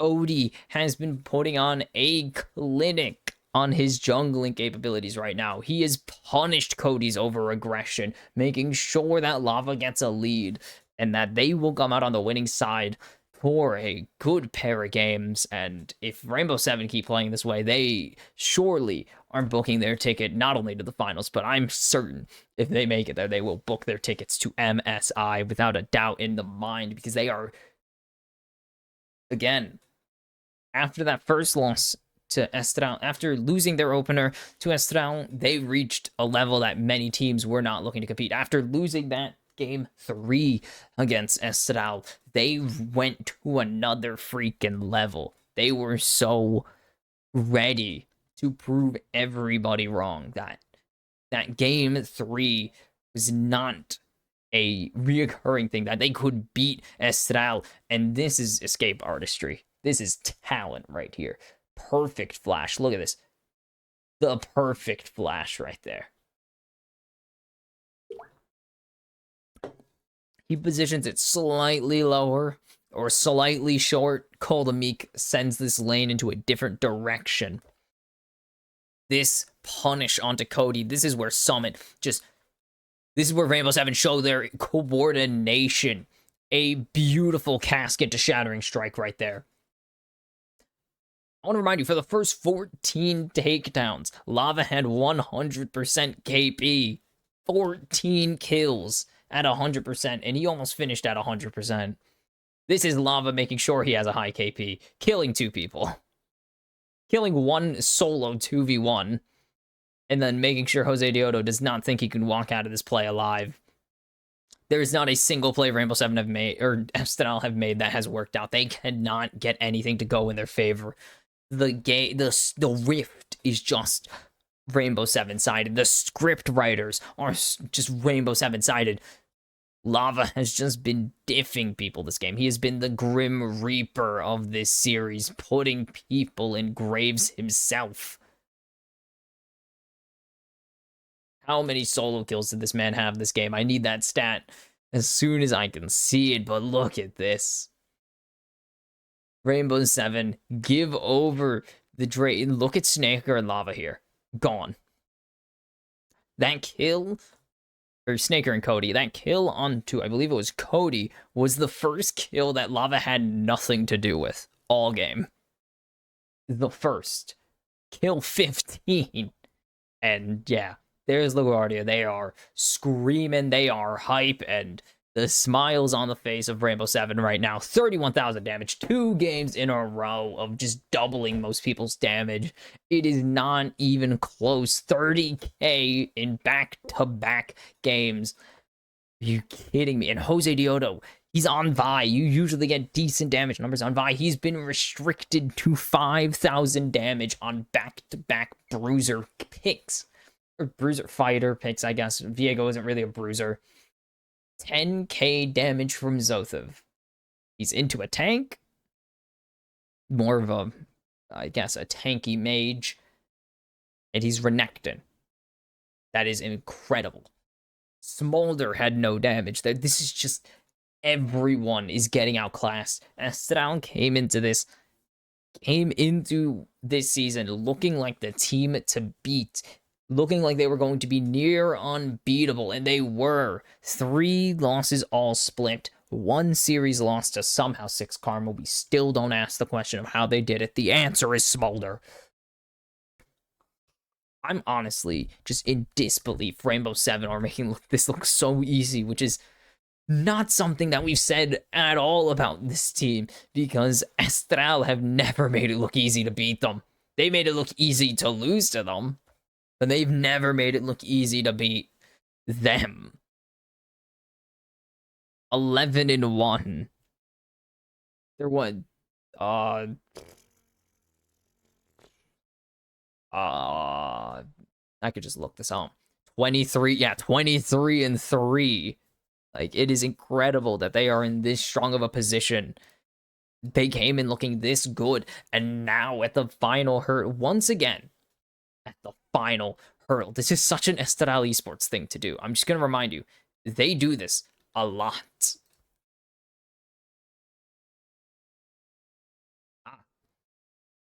They do this so often.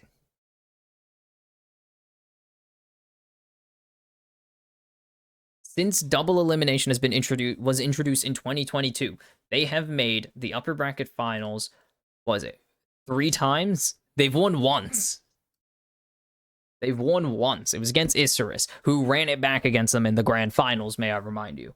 They lost to A's, beat Isurus, lost to Rainbow 7 in upper bracket finals. This is unreal. And they're looking to make it 4, and Lava 13-6, 20 kills. He was involved of 19 of 20 kills on his team. Like, oh my god.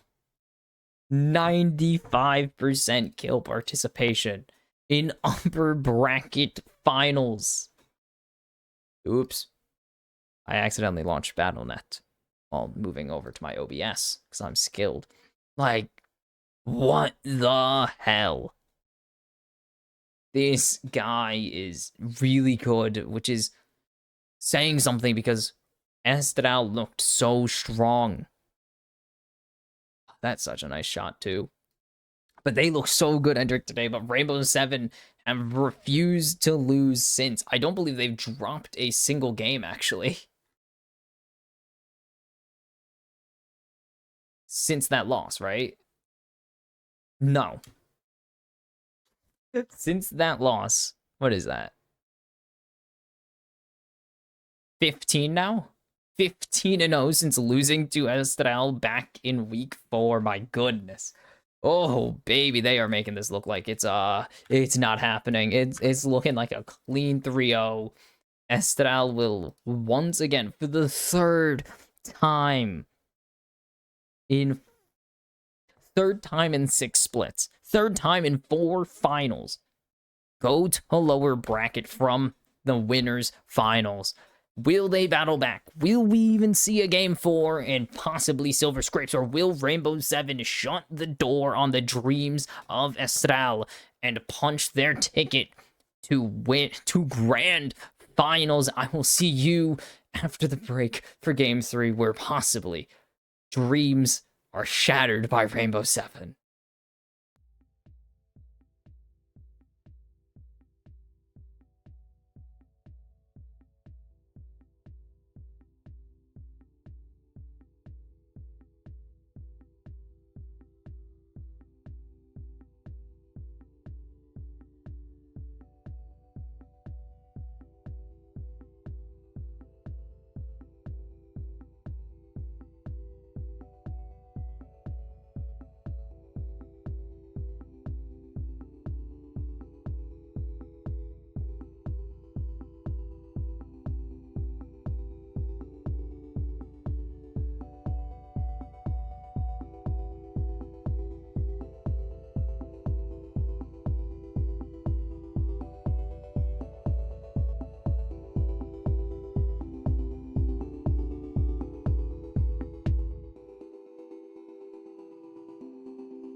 Welcome back for possibly the final game of the day, which is impressive because, again, not very far into this series. And if we have basically a sub 30 something minute game, like 32 minutes, I would say, Estadal will post the fastest loss of the playoffs.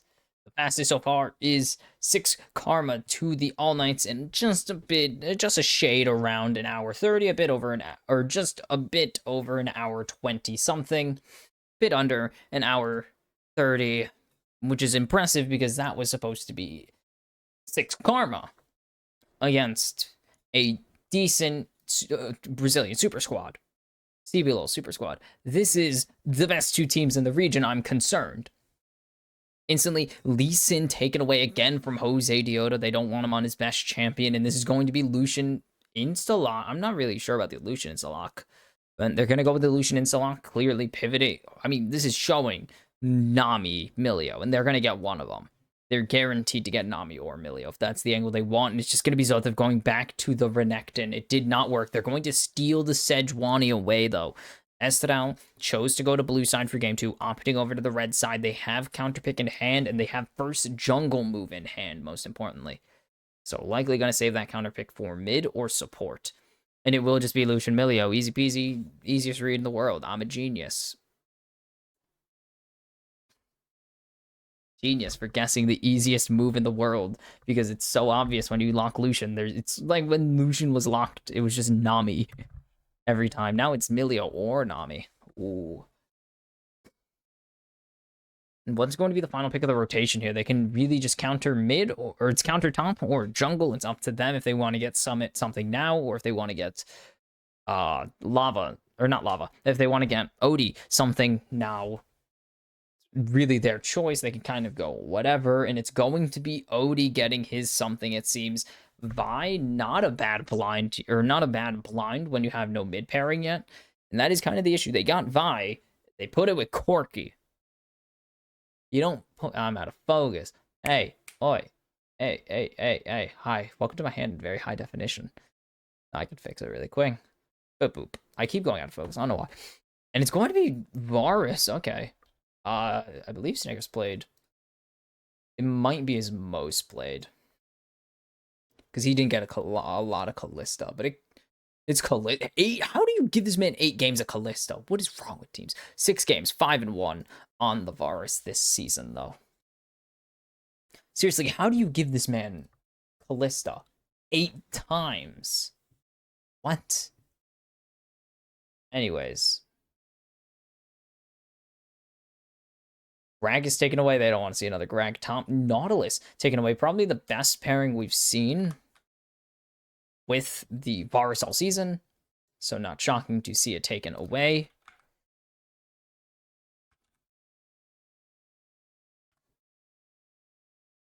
Talia taken away. Good pairing with the Vi.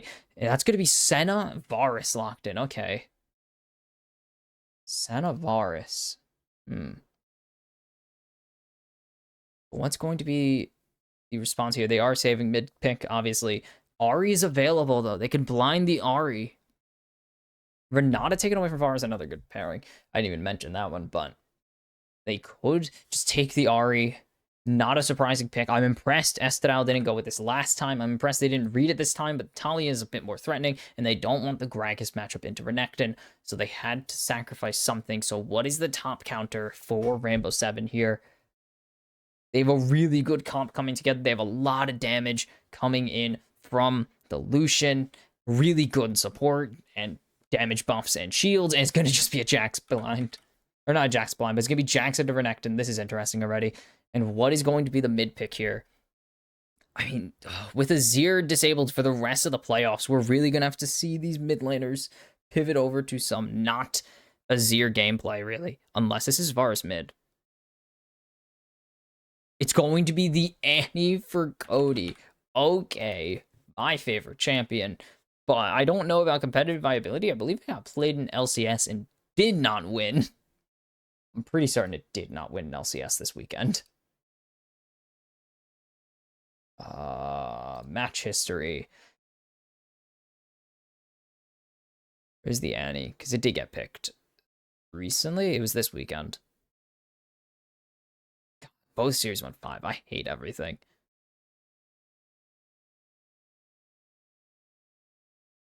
Or was it LEC? It might have been LEC. I don't know.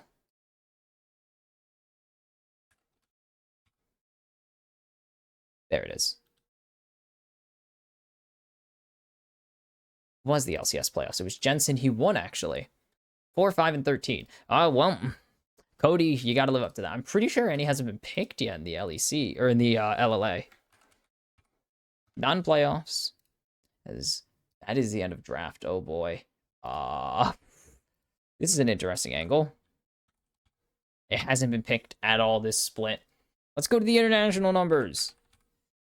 8 and 9 internationally. It's not a, that's not a very big number. Only 17 games. 8 and 9 is about as close to 500 as you can get with that number sample. So, I'm not saying it's a bad pick. It's a really good pick. Chose a really good skin. Reworked Goth Annie, good choice. But it is still, like, it's still a gamble, you know? Ooh, freaking, there you go. I don't know. We're gonna have to see how it plays, because Annie can win this matchup very, not easily, but very strongly. Has a good position in this matchup, but it's all going to just come down to execution. Fishing! So what's the fishing gameplay? No, go top lane. We saw Jax get his first fish. It doesn't change anything. It's the same amount of gold, I believe, as you would have got passively. It just has an animation, and it's cool. Look at them. They mentioned it. Yes, they mentioned the fishing. Jax Pescadore. Good job, team. Yes, this is what matters. Fish. I do not like that they gave Summit Jax, though, because if we go to his numbers, oh boy, are we going back to the numbers? Back to the lab again? Jax 4 and 2 on the season on this champion. Hasn't played in the playoffs, I believe. Just like 90% of the sentences. Yeah, not in the playoffs yet. So first of the playoffs for him could be really big. We already saw Zothev have to take that E because of the counter strike, because of taking counter strike first item or first ability. This Ackerman just gonna get some early souls. We already saw the fasting sound not work out, but now it's on Ackerman. So they have an actual ADC, but they don't really have any tankiness besides Jose Dioto, but that is a lot better. Because now Jose Dioto really going to be able to get, or really going to be able to be that front line that they need. Cody winning the range duel. The threat of Pyromania really strong. Really easy CS. I just really enjoy playing this champion.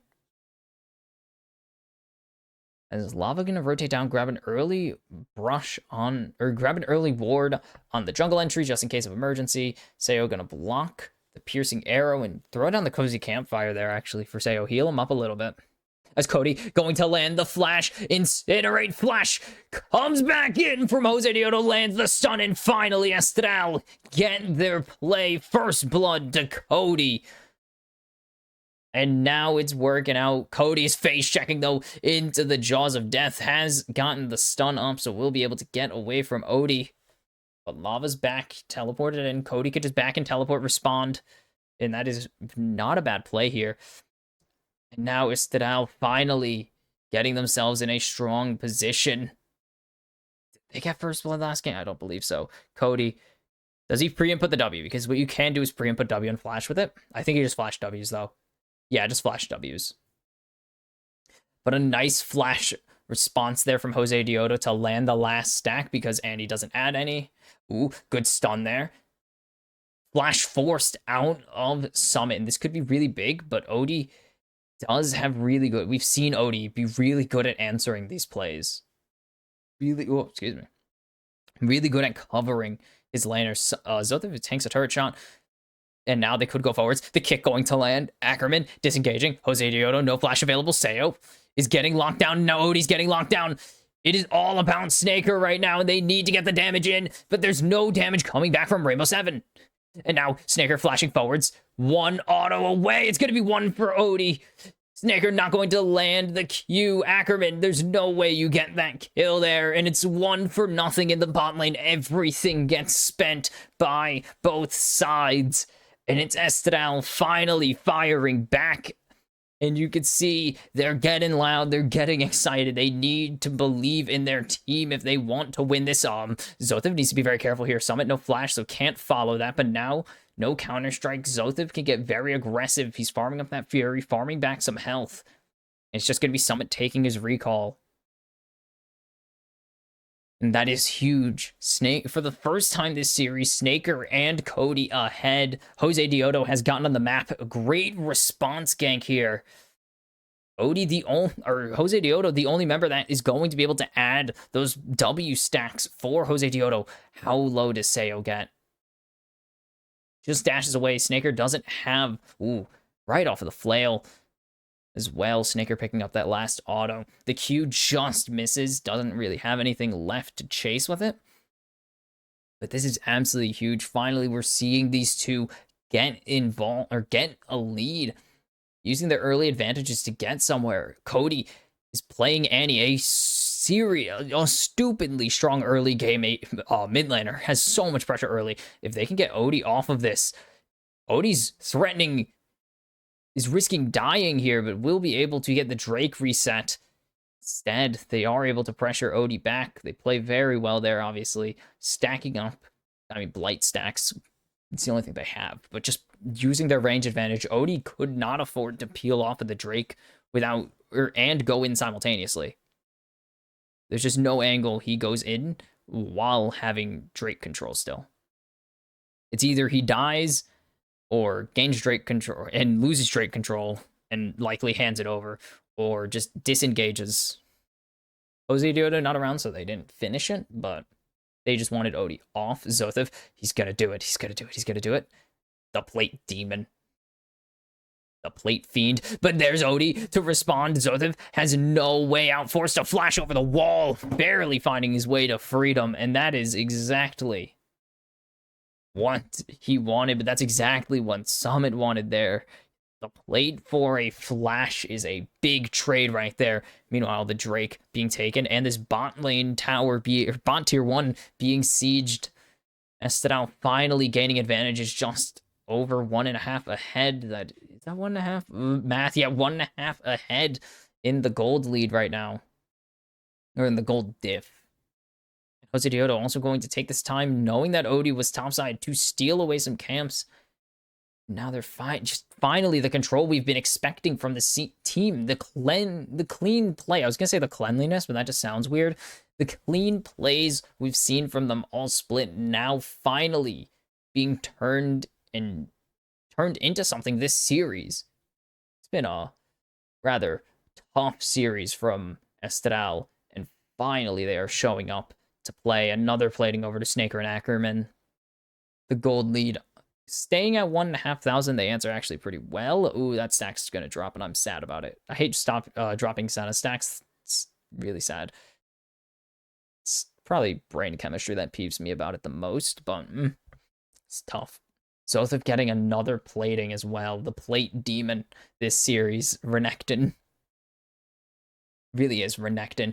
Cody has Tibbers available. I don't believe he's going to throw it down. He actually just will throw it on top of Lava. Lava's going to be forced to Spirit Rush, I believe. I can't tell because I can't see it, but that's Counter-Strike missing. And now Summit, using the Grandmaster at arms, is going to jump on to Zothev, but the healing comes through from the Cold Meek, and now Zothev in a very advantageous position. He's lower on health, but has the Dominus available, has the Fury stacked up if he wants to engage onto Summit. And Summit just needs to respect that. No, Spirit Rush not used. Just walks away. There's really no lockdown after that either, so it makes sense. Just going to convert this into Void Grubs, very late Void Grubs, actually. We might not see a set 2 this game. Don't believe Jose is spotted out either. Cody's going to take his back. This is really good. Only 1 grub taken. They can dive. No, they can't. Dominus. I thought about it. It's Dominus. They're not diving. You're not diving over Renekton with Dominus unless you're really strong. That's not the case. Jose Diodo, unspotted. Do they know? They do know. Now Seo will spawn out the Sejuani. They're just going to go in. Where's the Cleanse Force coming through the Chain of Corruption? Not going to connect. Jose Dioto is just able to eat the culling, though. But here comes the teleport from Lava. Spirit Rush available. And it's going to be on to Jose Dioto. Glacial Prison is available if they want to throw it out there. But the stun going to connect. Dawning Shadow not going to hit anyone on Rainbow 7, though. And it's just going to be disengages from Estral. They got what they wanted as far as they're concerned. Estral. Jeez, I need to pronounce that R way more often. They get what they want out of it. Culling, heal, no Breath of Life available. That could have been detrimental. Teleport as well out of Lava. That's the most important one. Another plating for Zol. There's a plate demon this series, man. It's been eating them. And because of that, Cody's just able to push mid. Lava has to rotate back. So they're able to jump away with the dice. Or Slice. There's the dice coming in. Grandmaster at Arms burned in exchange for Dominus. A trade. Going to go out of ultimates, and that's all that really is going to happen. Nope, there's no plates. Sadness. I wish there was a plates counter on Leaguepedia. I need to know. I need to know who's eaten up in that top lane, because Zoth has been doing that all series, both games of Renekton. He's just been going in, grabbing a plate while the wave is crashing and just leaving. Right now, I do want to see Seo just going back to the. I don't like his. It's not even reliance. His love of Static Shiv. Did he spot out Jose Dioto there? No. Well, Odie's found him now. Don't believe Jose can keep this going. Don't see an angle where Jose keeps that up. Yeah, that is a gold angle as. Oh my God. Give me 2 seconds. Oh my God, that gave me a heart attack. I know you guys can't see anything. Oh my God. I got a Discord call and I had a heart attack. Ackerman's eating so much damage from the culling there. Jose Dioto's here to answer. And now the teleport behind. This is Zothev. If they can land something, this would be absolutely massive. They can allow Zothev to go forwards, but it's not. It's just going to be a waste of teleport and an ultimate instead. And so Summit going to be able to get something back in that top lane. I'm not even kidding. That was an actual jump scare for me, man. Odie's still here. Odie still has cease and desist if Rainbow 7 want to go forwards. They don't know if anyone's recalling. They're assuming someone's in the bush. And now going forwards. If he jumps the wall, it would be detrimental to him. He would instantly get eaten alive. And it won't be the case. It's going to be Summit just eating this entire turret for breakfast right here. And that is a huge chunk of change onto just barely getting back in time to save the turret. The counter goes through, but he's going to use the slice to go forwards. Dice, someone's going to jump away to safety. And Zothev using using his tools very well, eating a counter strike to just get a very aggressive position on his opponent. And that is that's worth 100% of the time. 100 times out of 100, that is a worth play because you force Summit to disengage. He has to spend mana. He has to spend cooldowns to go and leave. But now Odie is coming in on the dive here. Slice used. If Zothev continues to go forwards, this is going to be the angle. And Zothev has overstepped. He has flash available, but there's the cease and desist coming through. Flash out. Q Vault Breaker. And it's going to be Odie picking up his first kill of the game in exchange for a dragon. And now bot lane is looking diveable. Cody is just melting Lava's health bar right now. And we're seeing the gold even out because of the turret push. The absolute siege Summit put on in top lane right now is massive. If they jump onto Seo, this could be huge, but not going to land the Glacial Prison onto Lions. Even the Chain of Corruption instantly cleansed out of. Do they have the damage? No. Snaker has to turn back, and it will just be a turret instead in exchange for cleanse. That's not a bad trade, actually. They need that cleanse down. That allows Jose, Snaker, Cody, Zothev, anyone really. They all have CC that can lock down Seo, and that is most important. Getting that Lucian out of fights is going to be huge. And a second Void Grub is taken. Two Void Grubs. My God. And Rainbow 7 have clawed their way back into this game, and this kill is no small part of it. Odie stealing away the red buff, as you see on live right there. You saw him start it, finishes. Zothev trying to go in, maybe just trying to burst down Summit before Odie connects with them, but it's not going to happen. Grandmaster at Arms way too strong for him to deal with it. Cody is just hitting Summit a little bit. I'm not a huge fan of Malignance on Annie, actually. I don't think it does technically reproc each time Tibbers damages someone. I don't feel like it does that much, though. I don't know. I just feel like ultis... I just feel like Malignance, besides someone... Unless it's someone like Corky, it doesn't do that much. You should really build Malignance on someone like Jace. That would really be valuable. The 0 damage it would do. It's crazy. Also, the fact that it's AP, but whatever. Lane swaps. 9 platings total. That turret in top is almost down, but not going to fall. Cody, it has to run for his life. Odie not going to connect in. There's a stun. That is almost all of Odie's health bar right there. Instantly gone. Cody going to continue to position aggressively, but Summit's going to jump forwards. There's a Q flash from Odie, but now Odie's gone way too deep. He's dragged into the depths of Estadal's team.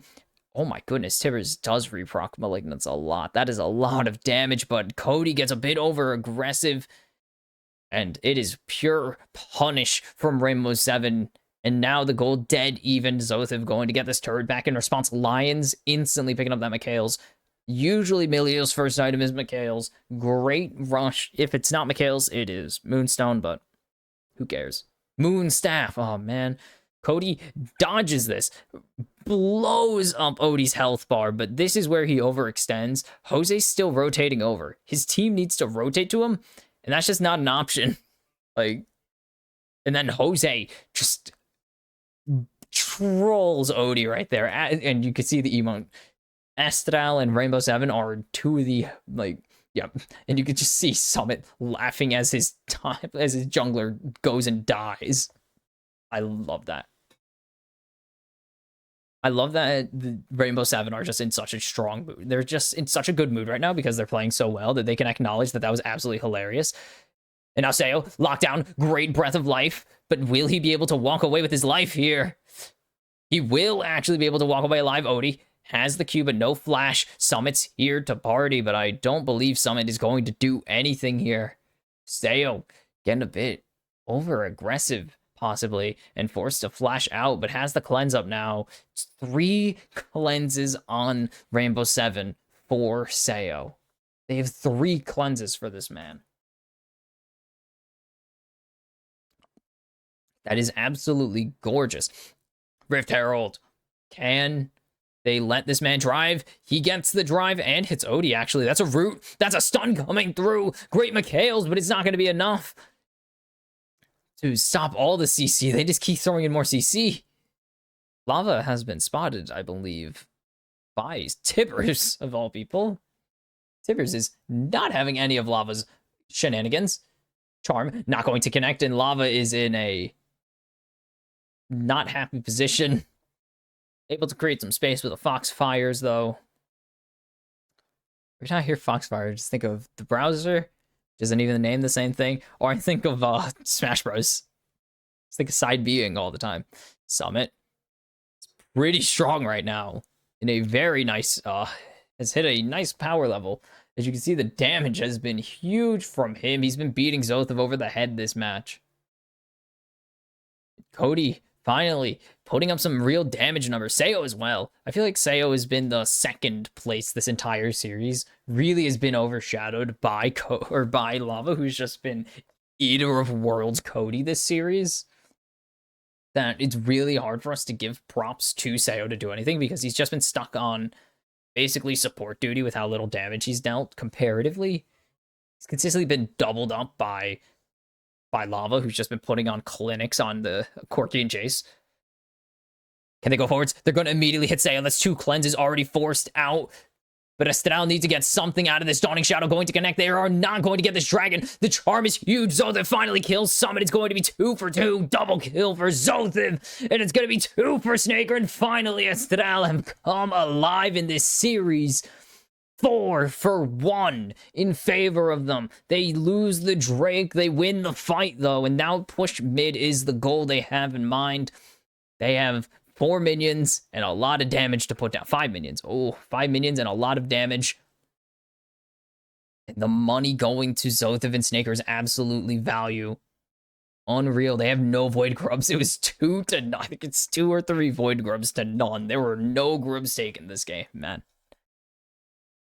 But it starts by Lava just getting put out of the fight. Cody puts Lava out of commission, and then Zothev just continues to go forwards, drills Sayo over the head, gets charmed up, takes out one. The Dominus is doing so much damage, and then Sayo's just low enough. One auto boop. And then Snaker just has the Q.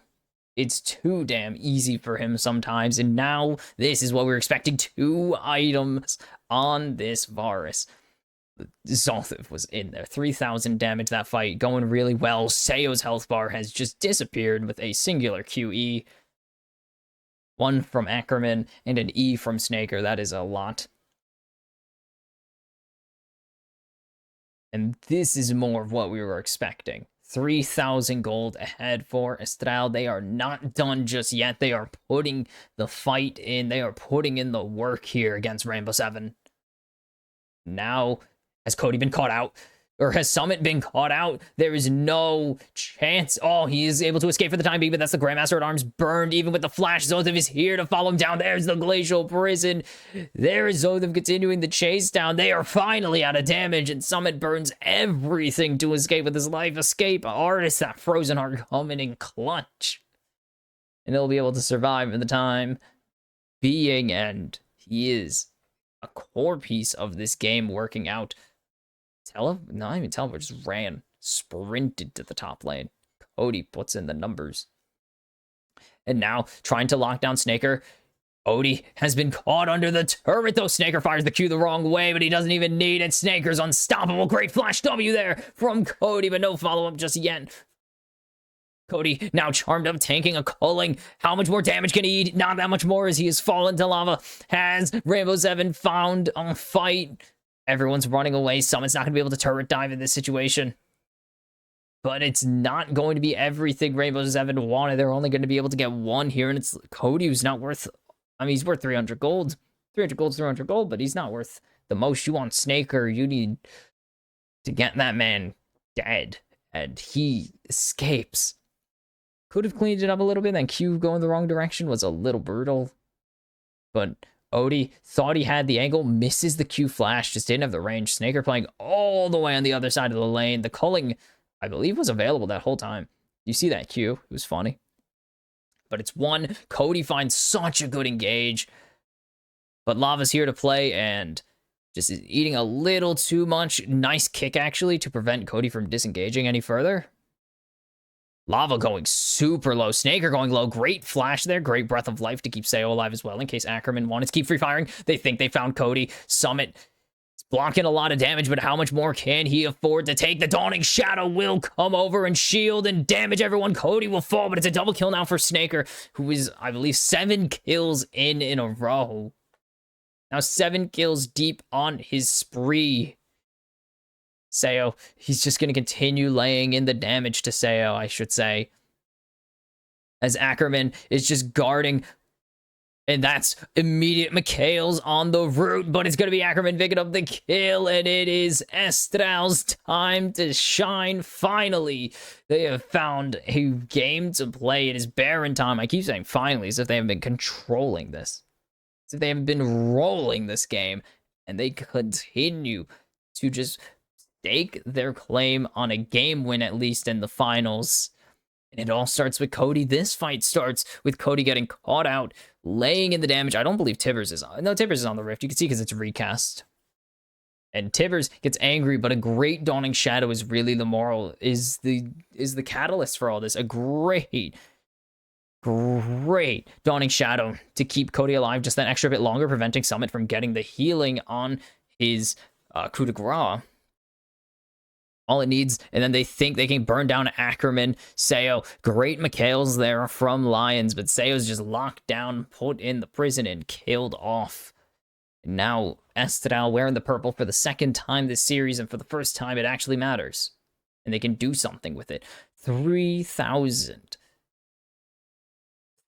Almost a quarter of the way from 4,000. Man, this guy is really good.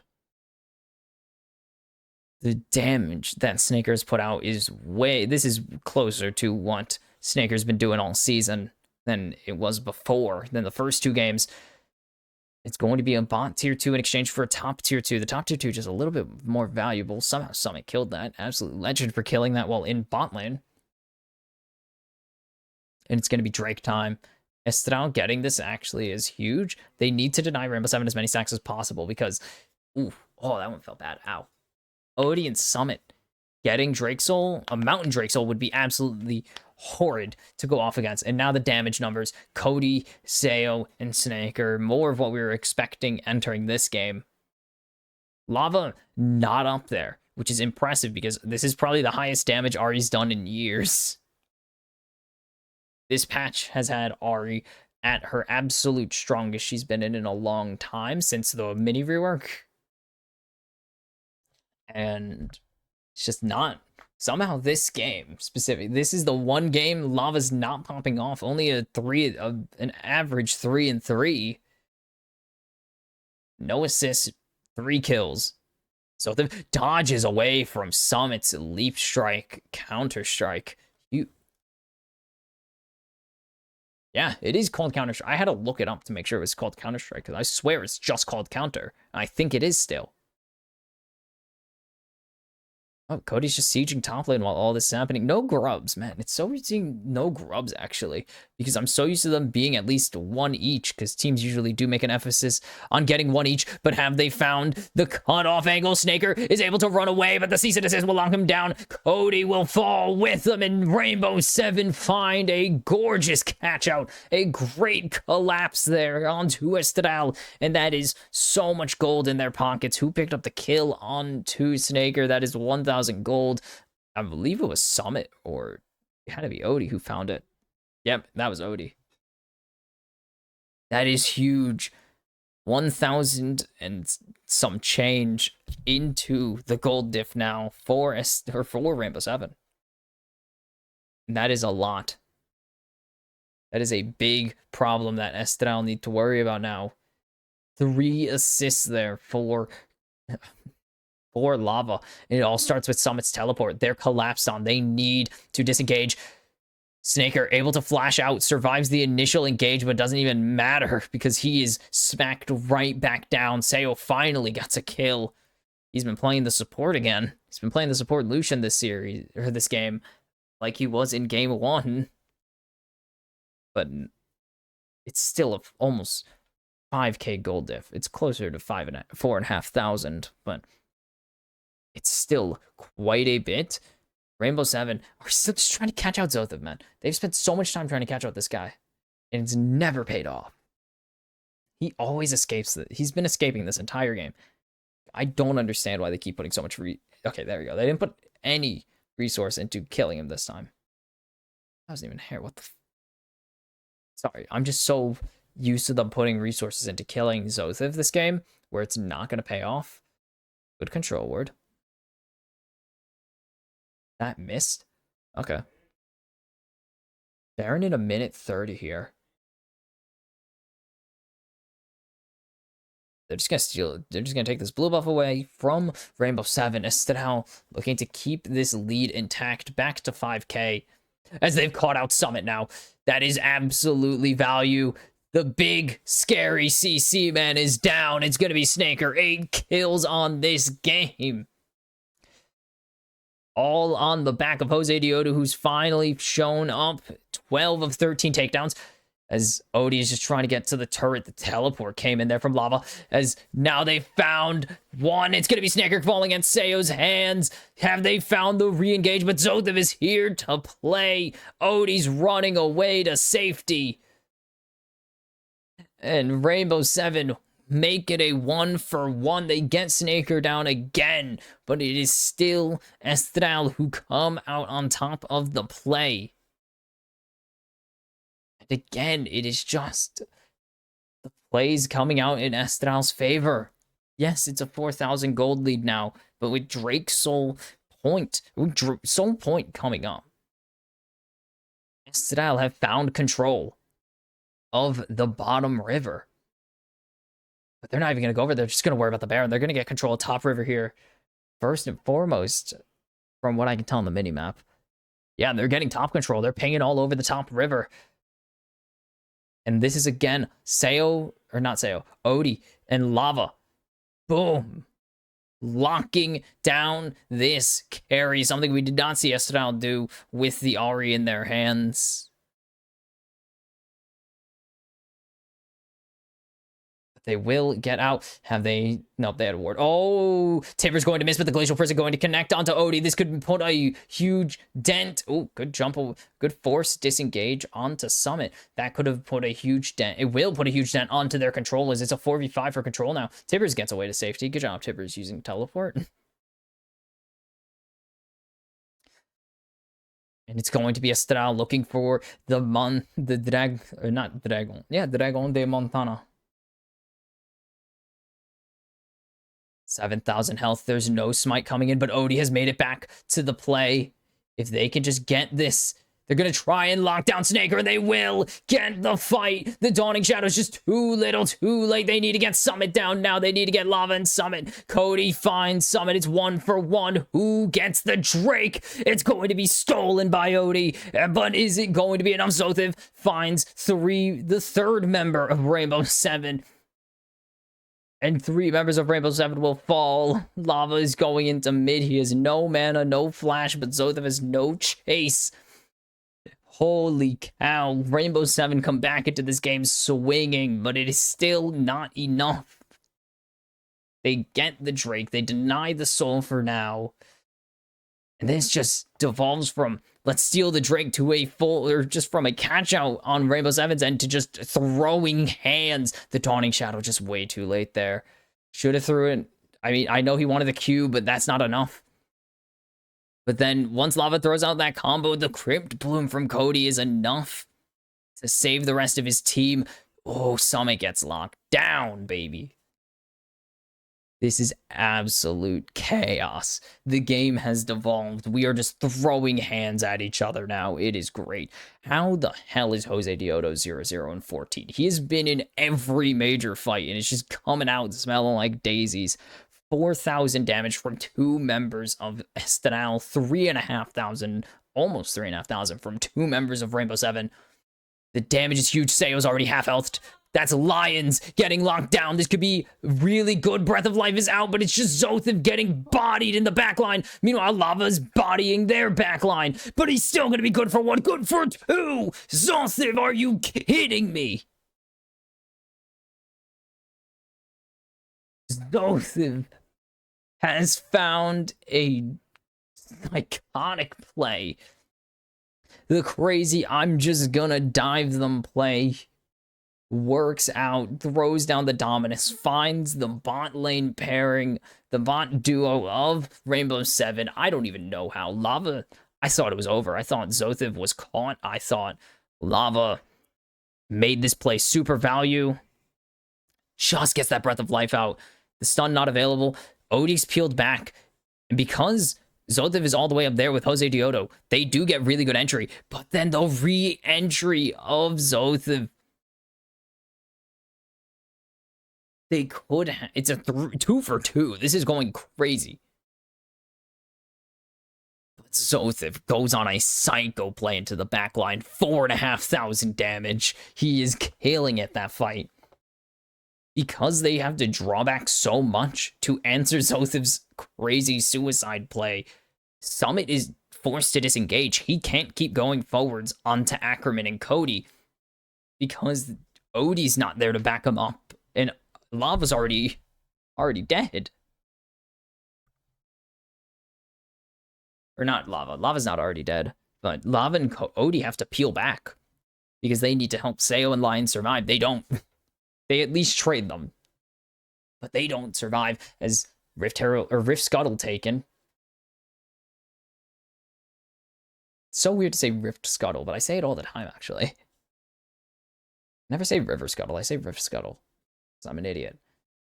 This is level 18. This is going to be crazy, because a lot of these guys are going to start getting to full build soon.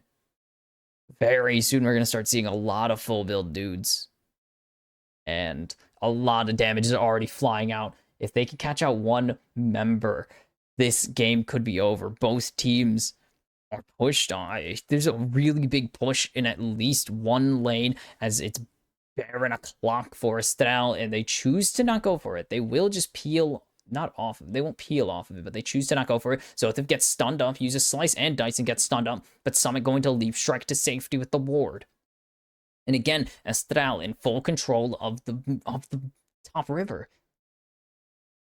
Cody has the Tibbers ulti, or has Tibbers stun available. That's Odie immediately getting Breath of Life to safety. The Mikhail's still available though, but that is a key healing spell out. That's Sayo forced to cleanse, but that Snaker already low. They're trying to find the damage, but there's just none coming through from Estral, but they get one. Summit is down, and now Zothif still on his first health bar. He has 2. And they're locking down Odie, and Odie will fall finally. So damn tanky, but it only lasts so long, and Zothif picks up 1. It is a 2-0. It is Baron time finally for Estral. They will pick up their 3rd of this series, 2nd of the game. 34 minutes. They are brawling this game.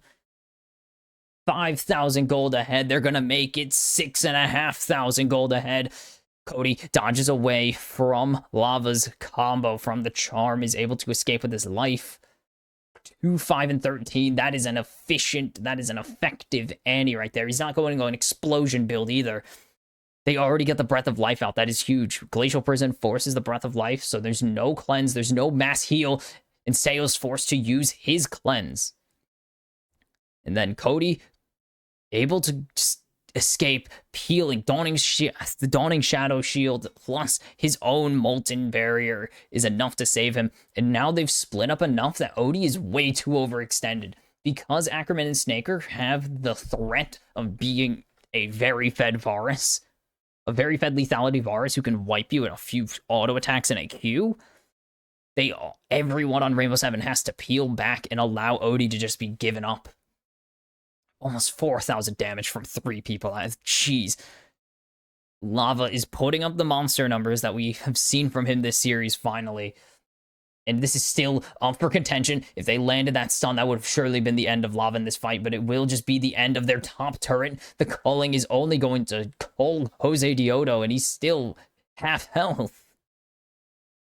As the top tier 3 will fall, the inhibitors expose the mid tier 3 very close to following suit. Estral are making sure that if they go out, they know that they go down fighting, but they should not be in this position in the first place. But the battle back works, and they force Lava to go golden. Odie is jumping onto Ackerman, but the Dawning Shadow will come down. That's a 2-man stun from Summit, and Cody goes golden. Cody, no flash, he will fall to Lava, but Zothif is just continuing to go forwards, but Summit is on to Ackerman, forcing out the flash, and now he's on to Jose Diodo. Zothif is the core of this fight, but Snaker has a Q, and he's gonna find the piercing arrow to pierce Odie's health bar to bits. Summit's recalling right now. Zothif's still able to go forwards. A good flash Q from Snaker shuts down Lava. And now it is a 2-for-1 4v3 for Estral. They can recall, they can do what they want. They have Zothif on the teleport back in now, and they have the angle to start pushing to end this game. They have Baron for 40 seconds. They have the extra minions. That's going to be locked down. That's Lions falling 11 for Snaker. Summit is trying to be the front line for Sayo, but Sayo is already dead. No, he's not. He's actually juking on Snaker, but it doesn't matter as Estral finally show a sign of life, and they battle back in Game 3 to make it a 4-game series. 2-1 Rainbow 7 lead. Holy piss, I was out of focus for all of that. I don't care. Estral Esports finally have a play. They finally have an angle that pays off. And they play Game 3 so beautifully. Was I in draft cam the whole time? I'm sorry, guys. I just covered up the top left hand of the screen that whole time. I'm sorry. Holy piss, I'm not ready for this.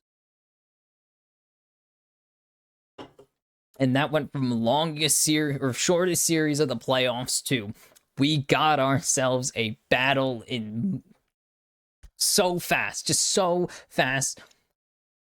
Finally, Jose Diodo got involved. He got his not even early advantage, he got his ganks off. His ganks were executed so well. He had counter ganks that were working out.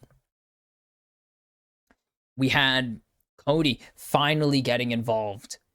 He was able to be that roaming support that not even the roaming support, the roaming mid lane that they wanted him to be on the Ahri, and it finally pays off. Snaker became not unkillable, but he became a monster. Zothif finally got that early game fantasy that you dream of on Renekton, that mid to late game fantasy where you just never die on Renekton and heal a billion health.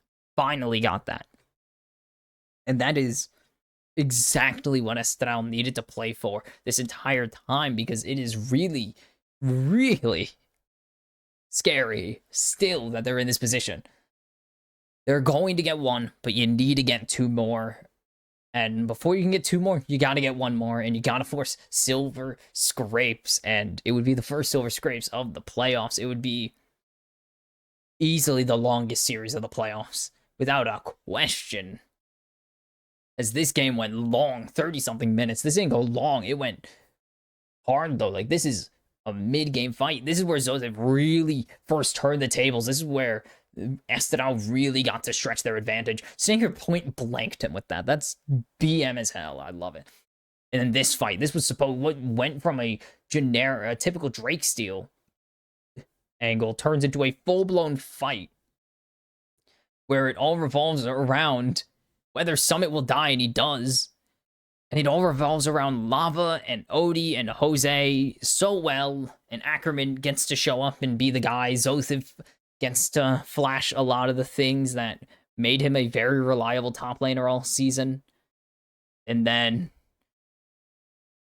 this play, I mean, Renekton was a menace, and this is going to show it. Zothev just goes forwards here, jumps onto Lions, eats a cease and assist. In the backline, his team is getting ripped to pieces. He does not care. There's the Starix proccing. He thinks that they're going to disengage. They think Zothev is disengaging. He turns around, gives them the business.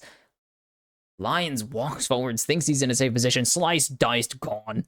They get the Breath of Life out here. Great pick from Jose Diodo. Great ability grab. And then they get Sayo. They get Sayo's cleanse out, and then they think they can jump onto Cody. Dawning Shadow, Molten Barrier, barely saving Cody. Cody just walks away after this. A good Crypt Bloom proc. Very valuable. They get Summit. And then by the time that the three squishies have to peel back, Odie is in way too deep for them to be able to safely escape. Big death.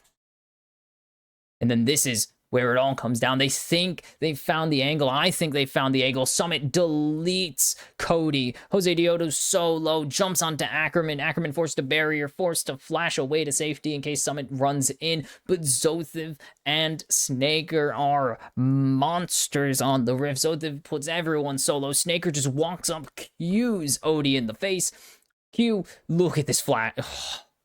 Look at that Q flash right there. That is peak. That is gorgeous. That is picture perfect. And they end the game, and finally these big damage numbers coming out from Estral, the big numbers that we've been expecting from them, that we've seen from them before. They go absolutely nuclear with this Cody monster on the ante. Jose Diodo didn't die, I think, all game. Snaker had a 7-man killing spree and ends with like 12 kills. Was it? Finally, we get the game we've been expecting from this team all series long, and they need to keep it going in game 2 because Rainbow 7 had some angles there. Like, barely missed out on some angles. If Summit and Odie get that kill onto Cody in that very, very scrappy fight, there is no Crypt Bloom. Potentially they can keep going forwards and kill Snaker, because Snaker really benefited from the health. The Crypt Bloom going off was a big reason that the mid and bot duo, or the mid and the bot duo, there we go, mid and bot duo of Rainbow 7 had to disengage in that fight because they had to worry about Snaker being basically just getting an extra 300 health.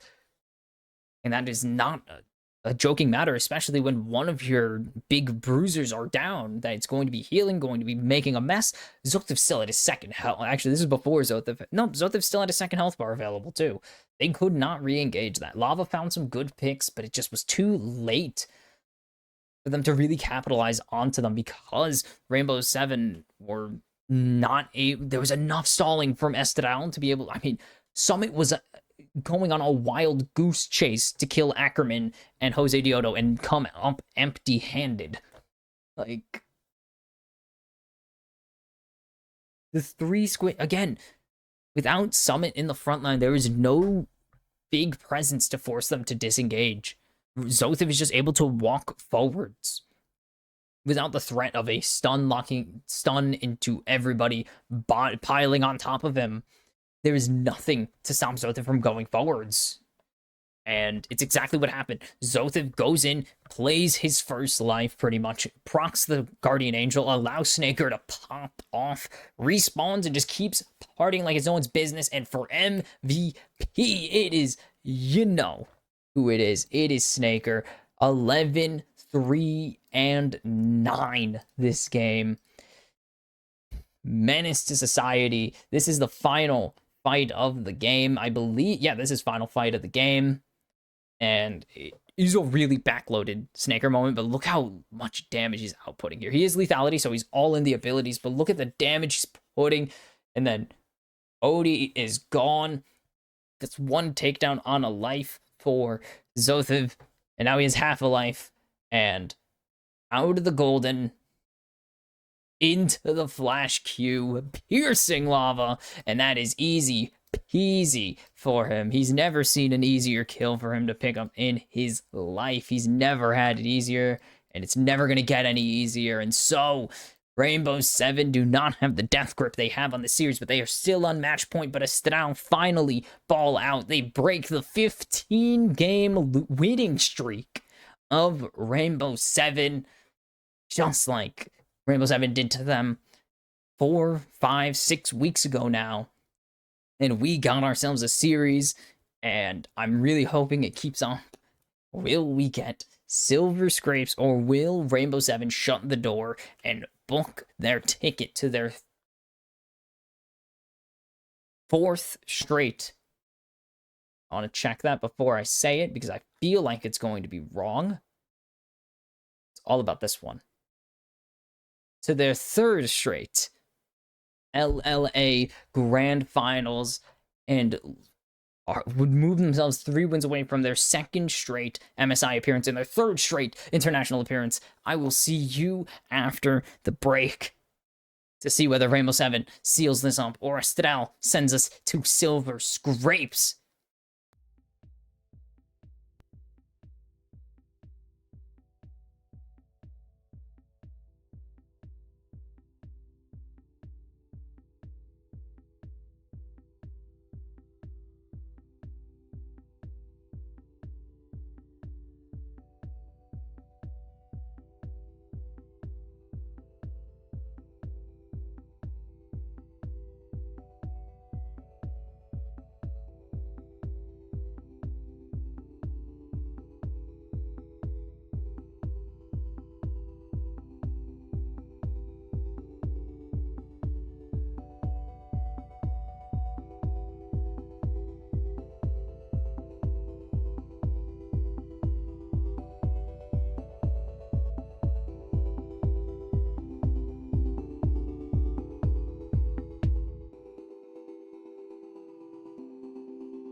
And welcome back for game number 4 of Rainbow Seven Estral Esports, which, if you watched games 1 and 2, didn't even seem like a potential thing that was going to happen. And which means just like 40 minutes ago, this didn't even seem like a possibility. And now we are one game away from Estral sending us to our first game 5 of the playoffs, and it would be absolutely clutch. It would be absolutely huge of this team to pull this off. The stakes that they the stakes that they have on them. If they didn't, I mean, again, if they didn't make it to grand finals from this position, it would be insane. It would be their third trip in 4 appearances to not go to the not go to grand finals from upper bracket finals. Yes, they can make it from lower bracket. They've done it before. Oh, this series might already be over. Oh, no. That's huge. Oh, we're just going to have ADCs go crazy, I see. Just let it happen. Throw hands. 2-0 on the Draven for Snaker this split. Averaging 6 kills a game. But there is something more important. That's the wrong player. There's something more important in the hands of Sayo right now, and her name is Kalista. 5-0 on Kalista this season for Sayo. That might be the death knell. 17-10 in the regular season. Kalista a combined, what is that, 17-12? And if we want to go international numbers, baby. Oops, hello. Welcome to my mouse is on the screen. Hold on, I just gotta get this. Is that going to be Rel? Is that going to be back to Gragas, though? It is going to be Gragas top once again. 143 to 129, a 53% win rate. And in the LLA, slightly higher than a 50%, sitting at a nice 63 or, well, 59-ish. So they have put themselves in a tough position already, to say the least. But Draven Renata is huge. They can get so much value out of this if they just pull it off properly. There is no joke that this could flip the series. They did this to pivot the Sedge ban because they think Sedge is going to be first pick, because Sedge has won every single game of the series, I believe. Has Xin Zhao taken away, I mean, Kalista, though. But they do something really well, and they take the Renata for themselves. Poppy banned away. Huge counter to Kalista, of course. And Terrell and Gragas. That would just completely destroy their team comp. Where is my scoreboards? Yeah, Sejuani has won all 3 games this series. Nocturne taken away. That can be huge as well. The final ban, though. It's going to be the Talia. Vi on the table for Rainbow, or for Estral here, and Rainbow 7, they can take it, and it's going to be Maokai Jungle, Jose Diodo, onto the Wise Mystical Tree. Why did I do that? That was awful. I'm sorry. Wise Mystical Tree undefeated in the hands of Jose Diodo. 3-0 so far. Don't think he's whipped it out in the playoffs. He could have. I don't see it happening. No.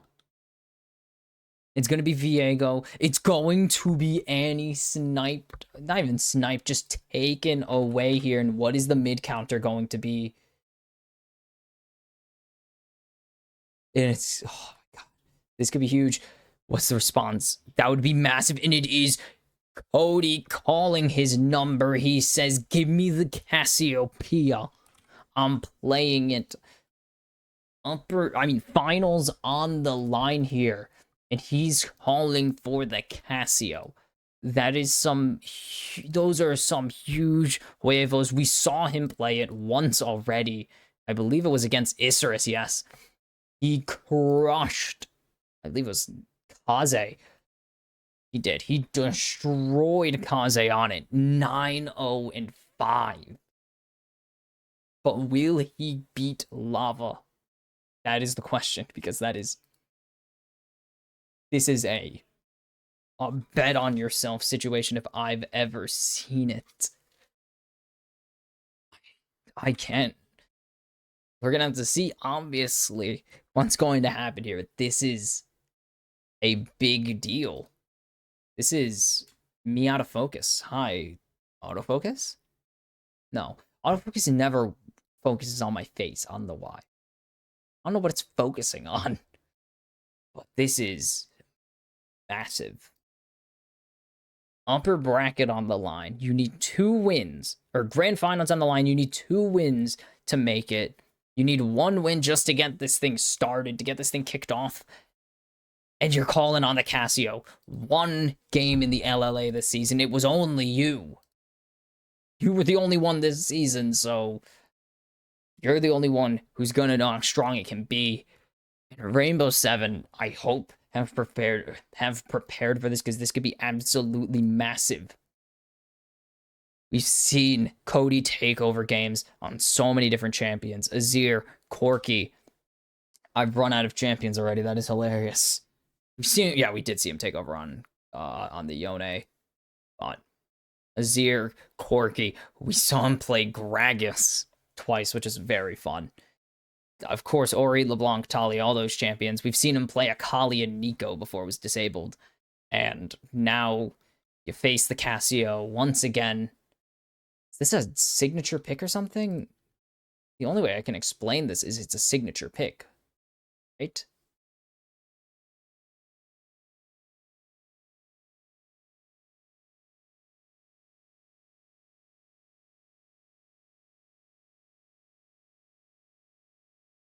(12-10) on the Casio in his career, so not really super successful.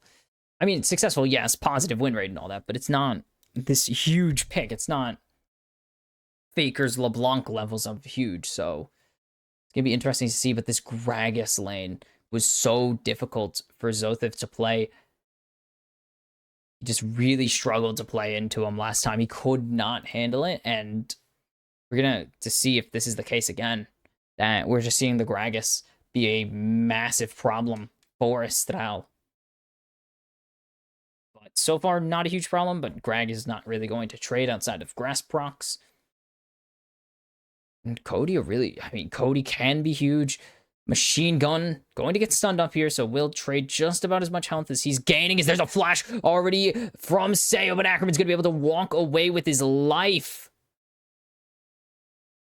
Sayo almost taking out the support of Estral for first blood, but just not going to get it. But there's the stun coming on from Odie. Instant cleanse out from Snaker. That is not good. Snaker, obviously not good to lose your cleanse that early, but this is a champ that really needs to stay alive. The Draven game is kind of a meme. Not because it's weak, but because it is a coin flip. If you win the coin flip at 15 minutes after 15 minutes of farming, you win the game most often. And that is kind of what makes the Draven game so unfun, but makes it so tense. It makes it so tense until that first fight, and then just depressing after, because it's kind of over after that. But that is cleanse, that is heal, flash out from Estral, that is flash, ignite, and flash, 2 flashes out on the side of Rainbow 7. I should have said that properly.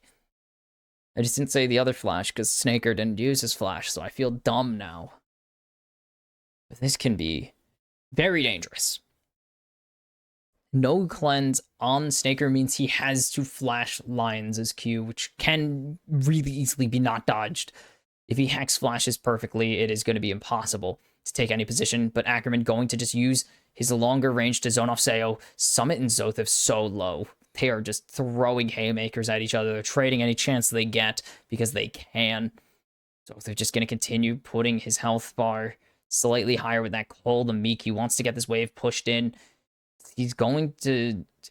Summit's just going to be able to teleport. There's no way Zothif stops him from recalling here. Lava is getting a big chunk of damage from Cody. Cody knows how to punish with this Casio W. Qs into Ws. Zothif is trying to go for a proxy here, and he will succeed because Summit can't afford to give up this much CS. There's no jungler here to help him out.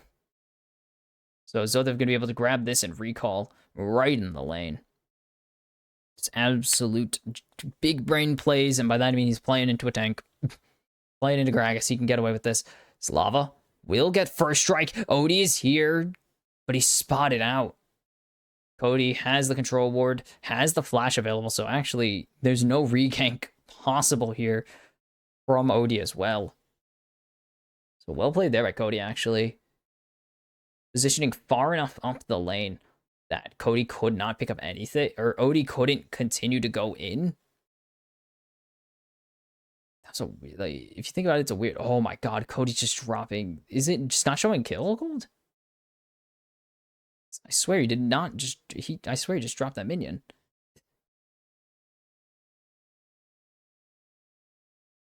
Somebody's just gonna keep using that drunken, whatever it's called. I have the ability name. Drunken Rage. It is Drunken Rage. I didn't want to call it that because I felt like it sounded weird. Or it was wrong. Camera. It's annoying me. Hold on, what if I just... There we go. For now, keep it there. As first Drake started by Estral. And it should be pretty easy. Ackerman and Snaker do a lot of damage here. Jose Deodo has a lot of percent damages to monsters, instantly smited once it gets below 600, and it will be first strike over to Estral. Pressure on, baby. And that's extra damage, which is nice. Zothev is in a rather low state right now, but he's going to be able to jump away from Summit, but Summit might just make him re-engage. There's a great cask play. Odie comes in with the stun. Dominus is out.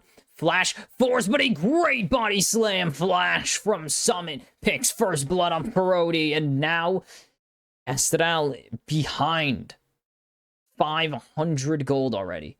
Cody's dropping so much CS. Is he? No, he's not. He's not dropping any of that. Why is it not showing the kill gold for Cody only? I can tell he's not dropping it because the minions are dying exactly when he does it. Like, I know when the minions are dying. It's not showing it for any of us, though. What is going on? Because I know that wasn't a miss, right? It's showing for Zothev. Zothev doesn't flash here. He needs to flash before that. But that's really hard to flash, obviously. So, and Zothev is just in a really tough position. And then Summit just, he knows how. This Gragas is so broken. That doesn't look right. Yeah, obviously, Cody's not dropping CS. He's played Cassio dozens of times. Quite literally almost 24 times in Pro and countless times in solo queue, I'm certain. This is the pocket pick. I mean, it is one of his most played champions. I will say that. I did say that it's not like a Faker situation, but it is like his fourth most played champion in his career. Zothev's going to jump forwards on to Summit. He doesn't have his best champion, I would say, which is the Azir, and, well, Zoe's not in rotation right now, so you're not playing Zoe. Is Zothev going to continue to be the plate demon, but he might pay the price here if he continues to be the plate demon for a bit too long. Will be able to walk away with his life. Is just going to check to see blue side progress, sees that Odie's not on it, and knows Odie's going to start pathing to the bot side. Shraven, again, dire situation, not even dire situation, just is... The win con right now is Summit is getting dashed through by Zothev. That's a lot of damage. Cask is available if Zothev overextends and Summit wants to put the punish onto him, and it's already burned. I don't think Summit's going to be able to get the kill here, but Zothev has to burn his Dominus in response. So they get something out of this still. Even they're still getting something out of this Cask. As Ro has already started, probably isn't going to be finished with it for a little bit longer. As Zothev is going for a plating again, man.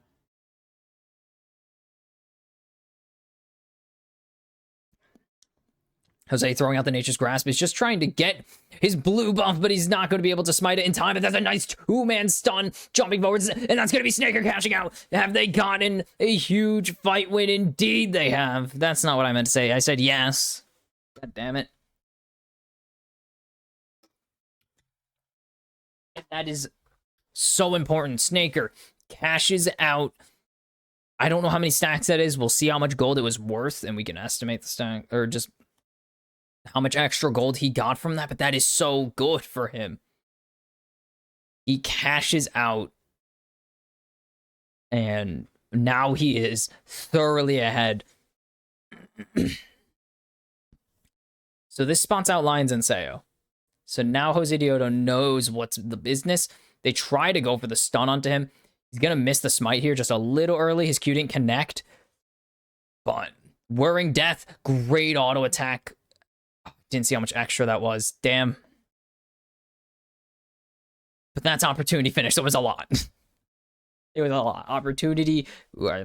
Opportunity is finished there. And that is very nice to have already in your pocket. Zothev going to land a nice combo onto Summit. Now Rainbow 7 behind 400 because of that kill, and behind in the ADC role is the most important part.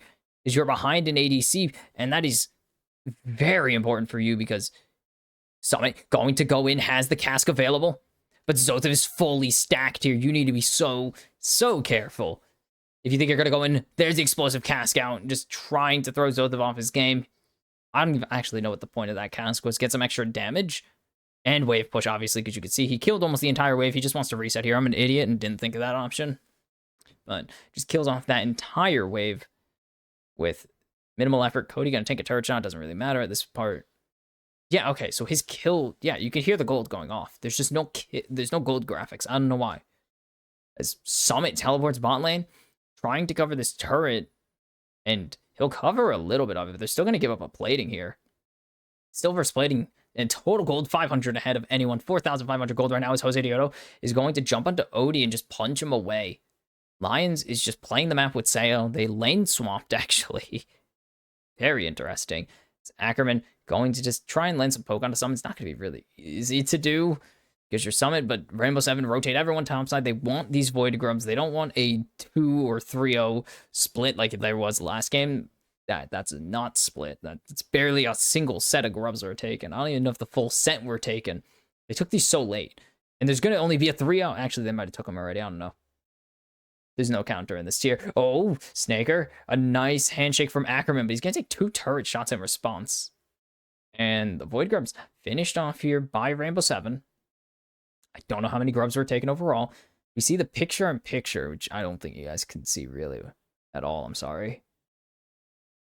As Zothev is getting go, but he's just going to flash out to safety. Lions is flash and Magnet Storm go to waste. Zothev still needs to be very careful here. They have no Fate's Call either, but they are going to be able to just pressure him off. He's still a singular Renekton against a full wave. It will be 2 plates split between 3 members, so 42 each, going over to the individual members of Rainbow 7. That's not that much when you really are worried about it. Like, if you're that worried about it, it's not that much, as Lions will just land his stun, but with 3 members in top lane, Estelle know they can go for the second Drake and have an early 2-0 advantage. There's no Drakes that they'd really want to get a 4-0 of, maybe Ocean, but it is Chemtech, so not that much. And now they're sending 3 top lane again, but Zothev is already well aware of this. Sidesteps. The stun still goes through as Odie is getting chunked down, but Zothev needs to disengage here, and he will be able to. The Whirring Death not going to connect on the second hit for Odie, and it will be a survival angle for now, but Ackerman's here, but no chance he gets anything on this play.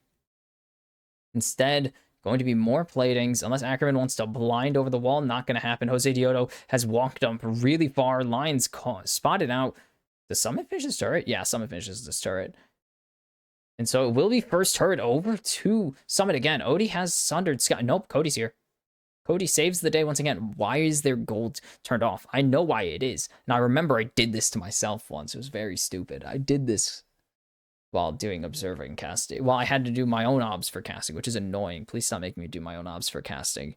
It's very difficult to understand what the stream is seeing. Look, there's a reason I don't like doing my own obs for casting, because it allows me to get sidetracked really easily, like now.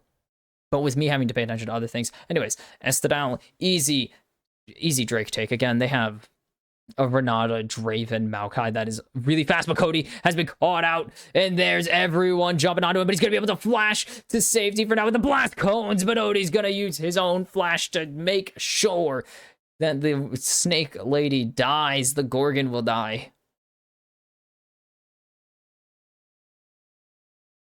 Oof. And another kill for Odie here, and Cody is still ahead, but he's not looking very fed right now. Has the Roa, so he's going to be on a ticking... He's kind of just a ticking time bomb now once he gets Manamune as well. Not Manamune, once he gets Archangels. Seraphs. Once he fully gets Seraphs, he is a ticking time bomb for Rainbow Seven to deal with. Machine Gun Cassio is almost on the Rift already. Wave pushed out. But this is... Cody doesn't... Ooh, he uses it to go back so Odie's not spotted. And then by the time he spots Odie, he's in not a good position here. Had a flash earlier, and because that hits, Odie's able to jump over to him. If it hits a champion, it blinks you over to them. It also just blinks you over, I believe, if it goes over a wall. It's kind of weird, the context and the situation that Heartbreaker uses.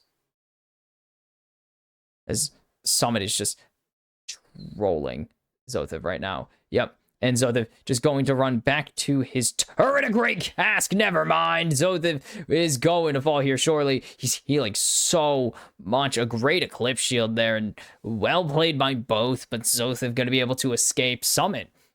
That was actually really smart there. Allowing him to be led to Zothev's turret. So Lions has a shorter path to gank. And then he's able to cask him out of turret range and allow Lions to engage. It's really well played. Doesn't end up working out, so they've actually positions really well to have the fastest escape route, but you know what? It looked really nice, and it almost worked.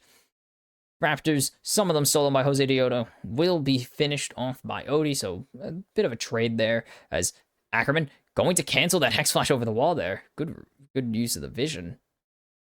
I don't even know if the vision was fully available. Odie can't go over the wall right now. He'd get spotted out. Snaker, who has the cleanse available. And if he does die here, it would be very, very bad for Estadal. Losing Draven right now would be awful. 2 items at the moment. Cody's dead.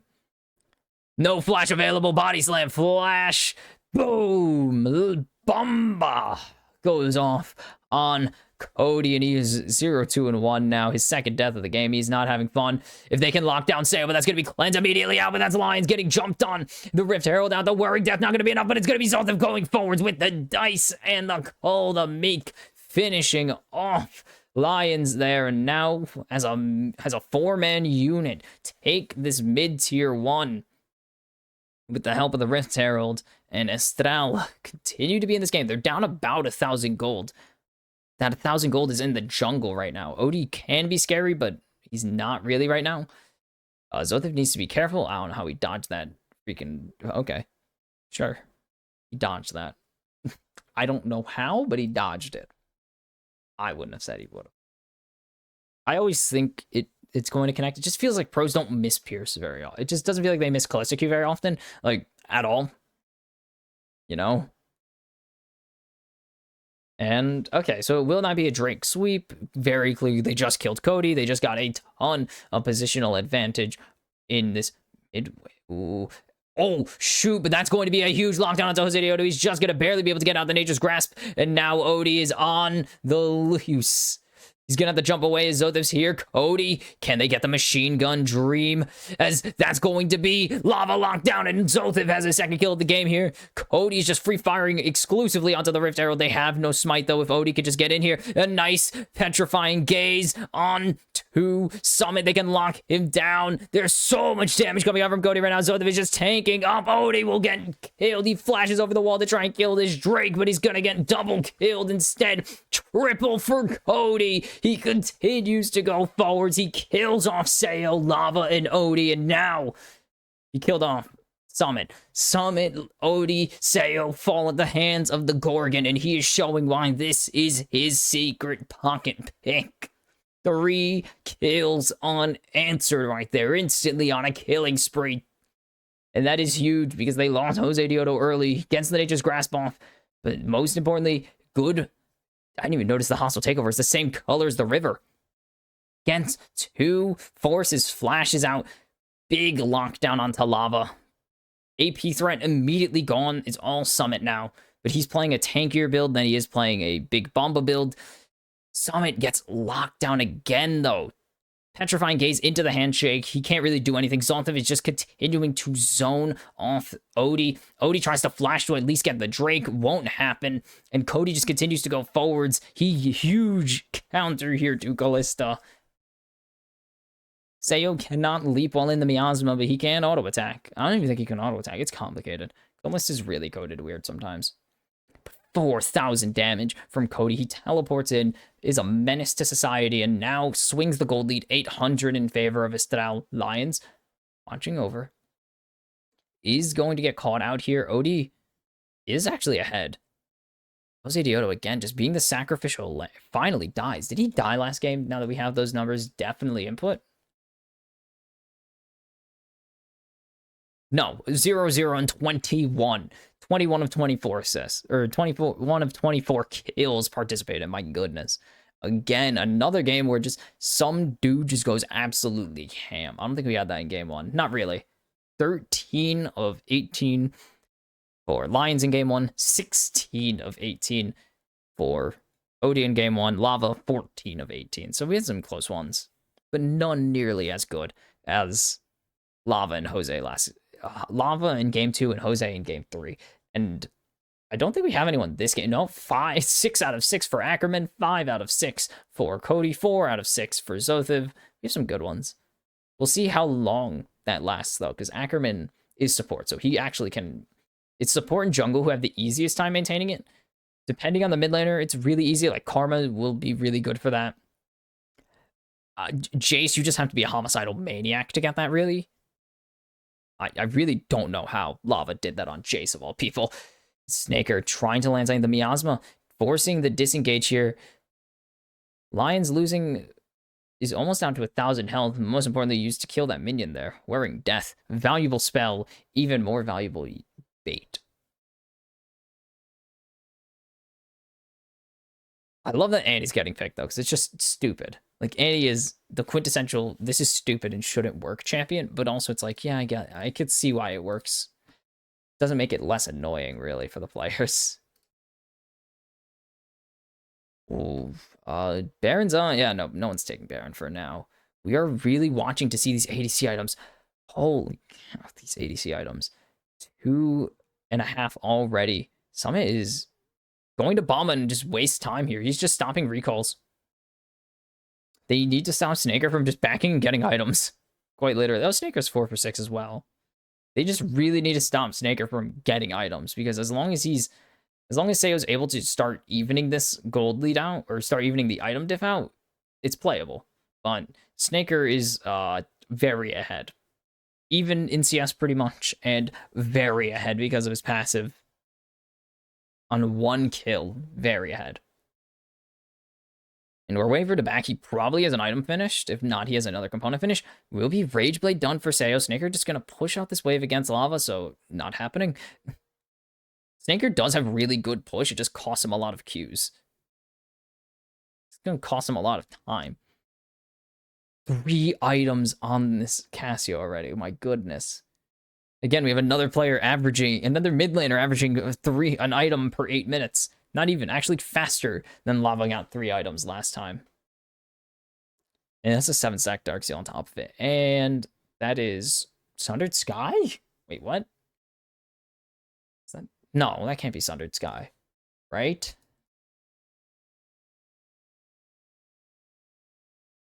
No. I refuse to believe that. No way.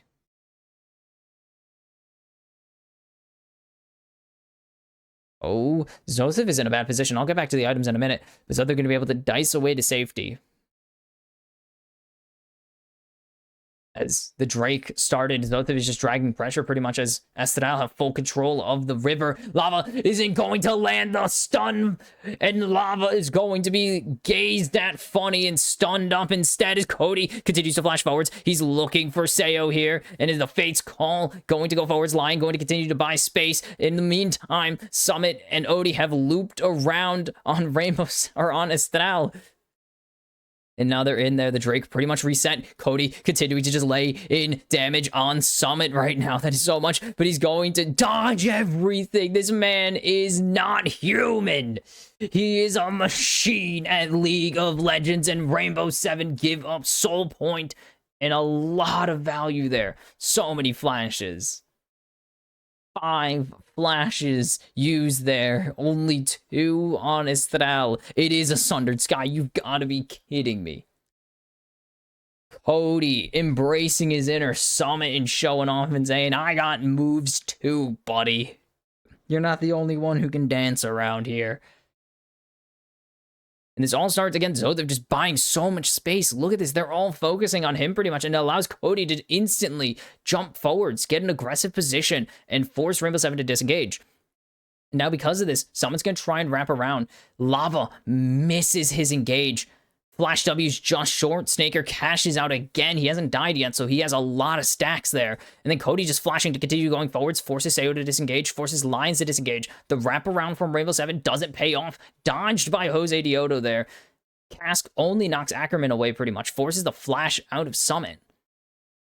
And then just continuing to go forwards. They're not even going to show Cody showing off. I don't even know if he needed to do that. It was just cool. It looked cool. 4,600 damage. Cody is a menace. And Jose Dioto going in. If they could get Lava down, that'd be absolutely massive. The stun goes through, but Lava's not going to be able to survive for much longer. It's going to be Ackerman who picks up the kill. The Cask finds only Ackerman. And now Zothif continues to go forwards onto Summit, and Rainbow Seven are running for the hills. Actually, no, not really the hills. More of lane and their own jungle. That's really it. They're still pretty in this. Jose Dioto is super low and is going to need to heal up here. Zothif and Snaker starting up this Baron. They have Baron damage. Draven and Cassio do work as Zothif is going forwards. Cody is coming in as well, and they are just going to turn off of Baron, and they're going to just go back. They can just keep affording to do this for now. Ackerman, where's his ultimate? Summit has gone too far forwards, and that is going to be them jumping 5 onto him. And it will be Zothif going on a killing spree, and Estradal are in control. They are dominating this game right now. Here comes the teleport from Lava. He has no ulti. He has no flash. He's going to need to find a natural angle. Lions trying to lock down anyone, and he's going to get the Fate's call, but that's going to be a frenzy onto Sayo. Zothif is running the other way. Lions continues to go forwards, goes back in with the Fate's call, but Cody's going to get him. He's going on a rampage. And again, Estradal just turned back to the Baron. They've actually healed since they've started this fight. And the fans are getting loud. They are ready. They are believing. The faith is strong. And now it is the Baron, their 4th of the series. Estradal fully in this game. 6,000 gold ahead. Drake's Soul already secured. 27.5 minutes into this game. Cody is the difference maker here. And Snaker gets this kill. Boom. Look at how Ackerman gets that kill right there. So much damage going out. Picks it up with a passive, I think. And then they're positioning for Baron here. Estradal take out Lava. That is a huge CC bot and huge chunk of damage that is actually really good for them to clear out. Cody Snaker melt the Baron, but Zothif gets on a flank angle. They aren't ready for this. And so Summit has to disengage.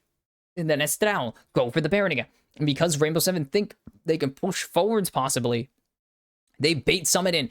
Ackerman flashes perfectly away from the body slam, so Summit has to he's overcommitted, and he's stuck. He has no flash to disengage. He is stuck there facing 5 members. They will at least get a top tier 2, but they give up a bot tier 2 in exchange. Where have I seen this before? Estradal did this last game. It was very funny. That's already won. They're looking for the second turret. Lava is not going to be able to cover this. There's the Nature's Grasp making sure that this turret will fall. And now Estradal have broken into the base. Their 1-4 split is working out for them. Odie's coming in from behind, though. They have no Nature's Grasp, but they have a lot of power in this position right now. They have the Hostile takeover, they have the Petrifying Gaze. They have a man pushing mid right now, and that is a huge collapse if Zothev rotates down. Summit's doing damage, but Summit's not doing diddly squat afterwards.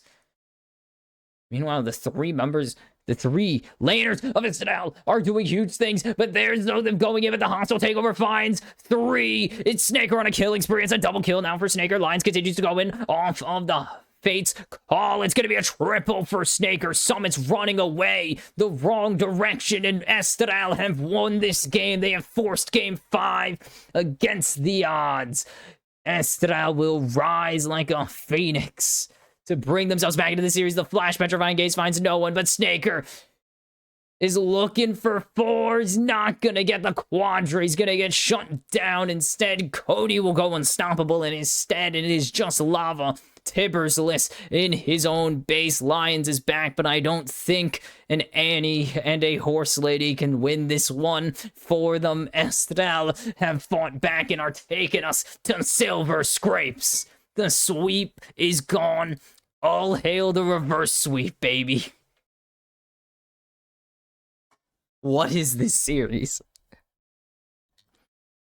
Both teams have taken turns at dominating this game. At dominating this series. First 2 games, Rainbow Seven don't even make it a competition. Game 3 and 4, Estadal make them pay.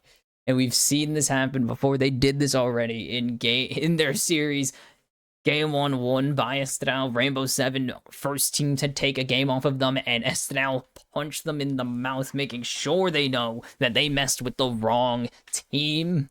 And now both teams in a do or not a do or die, but a do or sent down to a lower bracket situation where they face Isurus or All Knights next week. And it is so damn scary because this is a very dangerous situation. This is possibly, I mean, depending on how you look at it, it can be the biggest benefit or the most damning thing. Because sometimes we see teams go to lower bracket and make all this momentum, and we see the team that took a break lose. We've seen it before in pretty much every region. The team that goes through lower bracket tends to win. The team that's been running the gauntlet has a good chance of winning this. Not that it's guaranteed. Rainbow Seven did both of them. They went to lower bracket last spring, won the season, or won the split and went to MSI. They dominated their way to grand finals through the winners bracket and went to Worlds. A's went through upper bracket, won.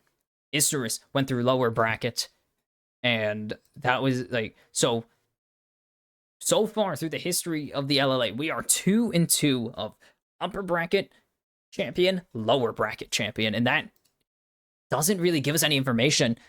Could go either way, but this fight, it looked so lost. Jose Dioto's already gone, but Cody and Zothev's teleports.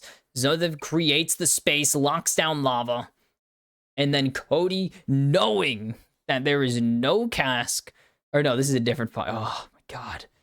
Great Petrifying Gaze, denies Summit the ability to do anything. Goes in, and now he knows there's no CC to lock him down. So you all know what he does. I wanted it to be the flash play, but it's not. It's instead his triple kill that really unleashed him onto the map. And there's no doubt in my mind, Cody is the MVP of this game. Maybe Snaker. Snaker had a really good opening, but that's really it. But look at this. They spend so much time waiting. Estadal are just hitting for free and then missing the flash. Petrifying Gaze immediately. Snaker kills him. 1,000 gold. That was 943 plus 110. Flashes forwards, moves Seo and Lions. And now, even though they've gotten the wraparound, it's 5v3. The ADC and the tank are gone. The ADC and support are gone. Lions and Seo are way too low to continue fighting this. And so they get the Drake, they move him off the Drake. Cody continues to just BM and just be forwards. Lava's killed. Oh my god, that was brutal. Cask is too little, too late. Zothev's on top of Summit, forcing him to disengage. And Rainbow Seven are, again, they pretty much fight this whole thing 4v5 2 separate times. They fight this 4v5, of course, the first time here. And then they'll lose Summit on this play. Look, Ackerman making himself look tasty, or well, no. Okay, after this. I was going to do it in time, but no. Ackerman makes himself look tasty, tanks the slow, boom. Summit gets baited in, instant lockdown, forced to go golden, and he is gone. And then they fight it 4v5 a second time because here comes the teleport from Lava. Lava has no flash, no Tibbers. And so where's it going to go? He has a fully stacked passive because that's how Pyromania works now for quality of life changes. And instantly frenzied, 2 members of Rainbow Seven and Lions has to Fate's Call forward or else they lose Seo. This looks like such a good angle. Great cask, great crash down, incredible hostile takeover. Hits 4 members of Rainbow Seven. Fate's Call only delays the inevitable for Lions, and this is the end of the game. And you can see how excited Estadal fans are to see their team pull this back from 2-0 down. We're going to Silver Scrapes. This is I've unplugged my headset. And my mic. There we go. Fixed it. So much damage there from Summit. Oh my god. Throat. From Summit and Lava, but Seo could not get anywhere. He was behind all game, so he had to keep farming to keep up, and then he was the primary target for Estadal to wipe off the map each and every fight. They made sure that this Kalista was not going to get fed. I said at the start of this draft, the series is over. I know what I said. I said at the start of the draft, this series is over the moment Kalista was locked in. And Estadal proved me wrong. They make sure Seo can't play the game, and they do it so damn well that Cody has the game of a lifetime.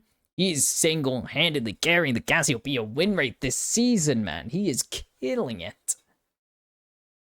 And these 4 games have not been close. Each game has been curb stomp, curb stomp, curb stomp, curb stomp. Okay, game 3 was a little bit closer, but otherwise, one team has been in control the entire, there was a little bit of back and forth to start off game 3, but every single game, one team has gotten the lead, maybe lost it once, and cruised. Whichever team pretty much ended early game within 10 minutes-ish with the gold lead, cruised to a victory, and now that is going to be the dynamic of Game 5. That's likely going to be the possibility, or the dynamic of this Game 5, and that is so important, because Rainbow Seven, side selection, they won Estadal, both of their wins came on the red side. Rainbow Seven's wins came on the red side. It's not always the case. Yes, usually it's blue side favored because blue side has a power pick, but in this case, counter has mattered so much in this series. The counter pick has been really important. And it continues to be that way. The Corki, instrumental in Rainbow Seven's win in Game 1. The Rel, not so much, but that Gragas counter was huge. That was the counter pick they wanted, as it is Cody pulling out the Cassiopeia to win this one. And I'm going to continue talking about it. Game 1, counter pick was Corki. Huge, decided the game.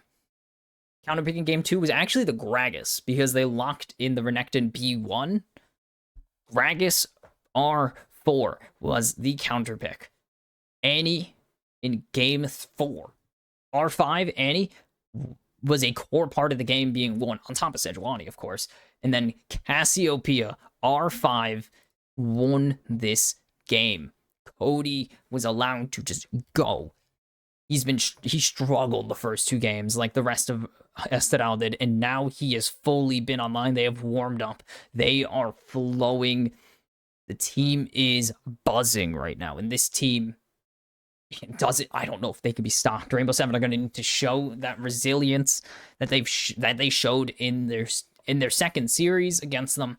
They need to show the form that they've been showing since that loss back in week 4. The loss that sent them on a 15-game winning streak, including 2 wins today. But now Estadal are tired of it. They lost their last one. They've been hearing how they could potentially be once again the king of silver, the king of bronze, as they've been for the last 5 splits now. And they're tired of it. They heard it all nonstop. Leading up to this season, and surely during the playoffs, especially during the series, they were having it on Twitter, and now they sit potentially. And now both teams sit in a 1-win scenario. So, oh my God, it's like, I'm so damn tense right now. Who will be the winner of this series? We have Silver Scrapes. They're not playing it, I'm sad. But we have Silver Scrapes coming up. I will see you after the break for the deciding game of the series.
And here we are, one game to go. One game to determine who will be making their 5th Grand Finals appearance. Will it be Rainbow Seven, a team who's been here from the very beginning and very much, I mean, were dominant before all this before all this LLA mumbo jumbo, back when it was the LAS and the LAN? Or will it be the team who's only been here in their 6th split, making their 5th Grand Finals? The team who hasn't done it yet, there's Silver Scrapes playing, and I can't play it. I'm sad. They didn't play it during the break, but they've been playing it, and the crowd are loving it. Both sides enjoying it, despite a very stressful series in our hands right now. 2-2, the winner goes to Grand Finals. The loser will wait a week. And we'll see who they're facing tomorrow, actually. Oh boy, am I excited to do all this. But Cassiopeia, the counter pick has been so important, and it is really going to matter who chooses the red side. Are Rainbow Seven going to make the choice to go to the red side to to close out this series? Because the winner, 4-0 red side. The counter pick, R5, and once was it R4, have mattered so much to this series, and it is Rainbow Seven go to the red side to close this out. They take away the Kalista, they take away the Ashe. There is no Rumble available for Summit. There is no Xayah for Sayo, and that is an immediate Summit, or immediate Sejuani for Jose Diodo. Back to what started, because of course you gotta go back to Sej. It's won every game it's been in this season or this series. And I imagine this is going to be a Varus Nautilus if Rainbow Seven are going to immediately go for it. Because that is really valuable, and that is Varus immediately taken. And I cannot see an angle where this isn't a Nautilus to immediately follow it up, because that pairing is just the best pairing you could possibly get without it being a Karma, obviously, or an Ashe, but you're not going to give that over if you even have an opportunity to, because if you give up an Ashe, it's an immediate Ashe Braum or an Ashe Varus availability, and that threat is way too strong. So what are Arsenal going to do? Are they going to answer with their bot lane? They are going to go back to the Well of Renekton. And Zothev and Jose Diodo already back onto what's been working, and they're going to give Ackerman the Rel here. That is a very flexible support position right now. They have various options. They have Darius. They don't have the Xayah, though. That is huge. They don't have Xayah, or not Darius, Draven. They don't have Xayah, Varus, or Kalista, and they don't have Ashe to pair with it. So they're going to have to really dig deep, quotation marks, and Poppy would be a great pick here, but it does seem like it's going to be the Maokai instead. There's not enough justification to go the Poppy, especially when you want someone that's just inherently tankier than Poppy, and maybe a bit more engaged than eject. So it does make sense. So it is time to get rid of ADCs if you are Rainbow Seven. Jinx, Draven. I don't think Jinx is that strong with Rel. I think there's better ADCs, obviously, to pair with Rel. Cassio is taken away. They do not even want to, but the mid counter pick is a play here. Snaker going to have to counter ADC, and then Cody blind picking his mid laner. It's going to be a big deal because counter mid has been the angle twice. Jack's taken away now from Summit. Played 1 game of it, 2 games of it. Lied. No, it was 1. It was game 2. Or game 3. Jeez. It was 2 Gragas. They actually did win the Gragas game, which I'm impressed by. Kaisa taken away. That was the one ADC I couldn't think of. That's a really strong one. Draven's available, but I don't know if they want to go for it. As the Gnar final ban from Summit. Seo going to hover Yuumi and piss everyone off. And this would be an insane time to lock this in, Summit. There's no way he's calling to determine the first team to make grand finals. No chance you are gambling on it, and they will instead make it a flexibility issue for Cody to deal with. Will he be facing Jace or not? If Summit likes the angle, or if Lava likes the angle into whatever they lock in mid, they can send it mid. If not, they can pivot it and give him something else. It's going to be Zeri Rel, and not a great pairing for Zeri specifically, but giving Zeri Peel is still really strong. Zeri 2 and 2. I don't believe Zeri's really popular at the moment. I should actually check, do some research. Zeri 45 and 62 internationally, not going too hot. And it's going to be the Annie again. 3rd game of Annie this series. And they're going to keep this as the Jace in the top lane. It seems the counter could be Talia. We could see an Ahri as well. Maokai Ahri is very nice to have, but Maokai Talia still really good. I don't know. I mean, obviously the Azir would be the option. Annie has gone up because Azir is not an option. It's going to be the Talia. We've seen more Annie and more Cassio than we've seen all season. We've seen about as much Zeri as we've seen all season. This is the... And I mean, you do have to think about this. Estral have the momentum. I kind of like the try. I'm not really sure about the Zeri, but they really did need to dig deep in that ADC pool. So it's not like I'm not saying they found a bad situation, but yeah, they are in... This is this game 5 stuff. Like, I get it. You gotta dig deep for this. You gotta really find your stride in this last game. You gotta find it in, like, this series is going on this was a series that was supposed to go, that looked like it was gonna go an hour and a half to just under 2 hours, to now a series that has gone 3.5 hours. So the expectations of how this series has flowed is really important, because that's how these two teams are feeling now. Rainbow Seven went from, we got this, I mean, you don't see it right now, but they are still talking, they're joking with each other, they're still in a good mood. Estral are in the same mood, coming off of back-to-back wins. They've got to be feeling good about themselves entering this series. And again, not an elimination series, but this is what fans want to see. They want to see these two teams wage war on each other, go through hell to make it to this grand finals, to be the team to represent Latin America internationally. And we are in game 5 onto the Rift. We close the day, and we still have one more day tomorrow. We still have another day. But this is for all the marbles. Side selection in grand finals on the line. An extra 2 days off. 3 days. Ooh. Is it Tuesday next week? Why did I say it like that? Is it Tuesday next week that we have off? It's Wednesday next week. So an extra day of rest is in the cards for this team. For the team that wins this. Did I not change off of the Gragon? That's Jace. I meant to switch this to Jace. Sorry. I am using this a little bit, even though I know most of these, and I don't really need to use the abilities.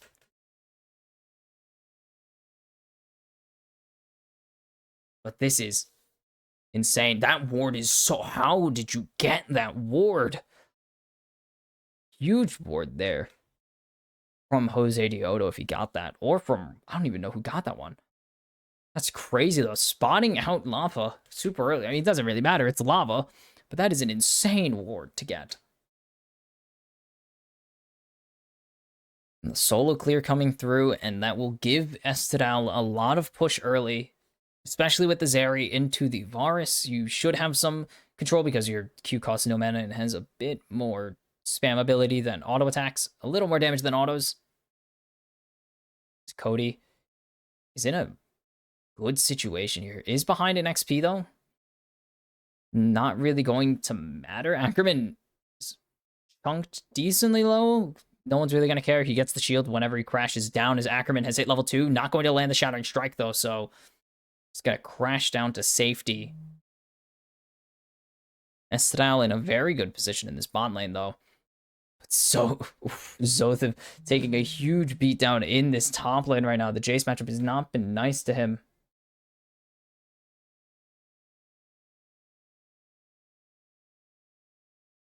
And you're starting to feel the fatigue. You've been sitting for a long time. You've been pretty much seated for an hour. You spent probably 3.5 hours seated as Zothev forced to flash away, but there's the flash W coming in from Odie, and it will be first blood over to Rainbow Seven. Unless there's some miracle play. It is Summit picking up that first 400 gold, and it is early that this is getting kicked off. And these two fan bases are so damn loud right now. They are more than just cheering on their teams. They are screaming for them. They are ready to just be loud and be supportive. They are excited to be here.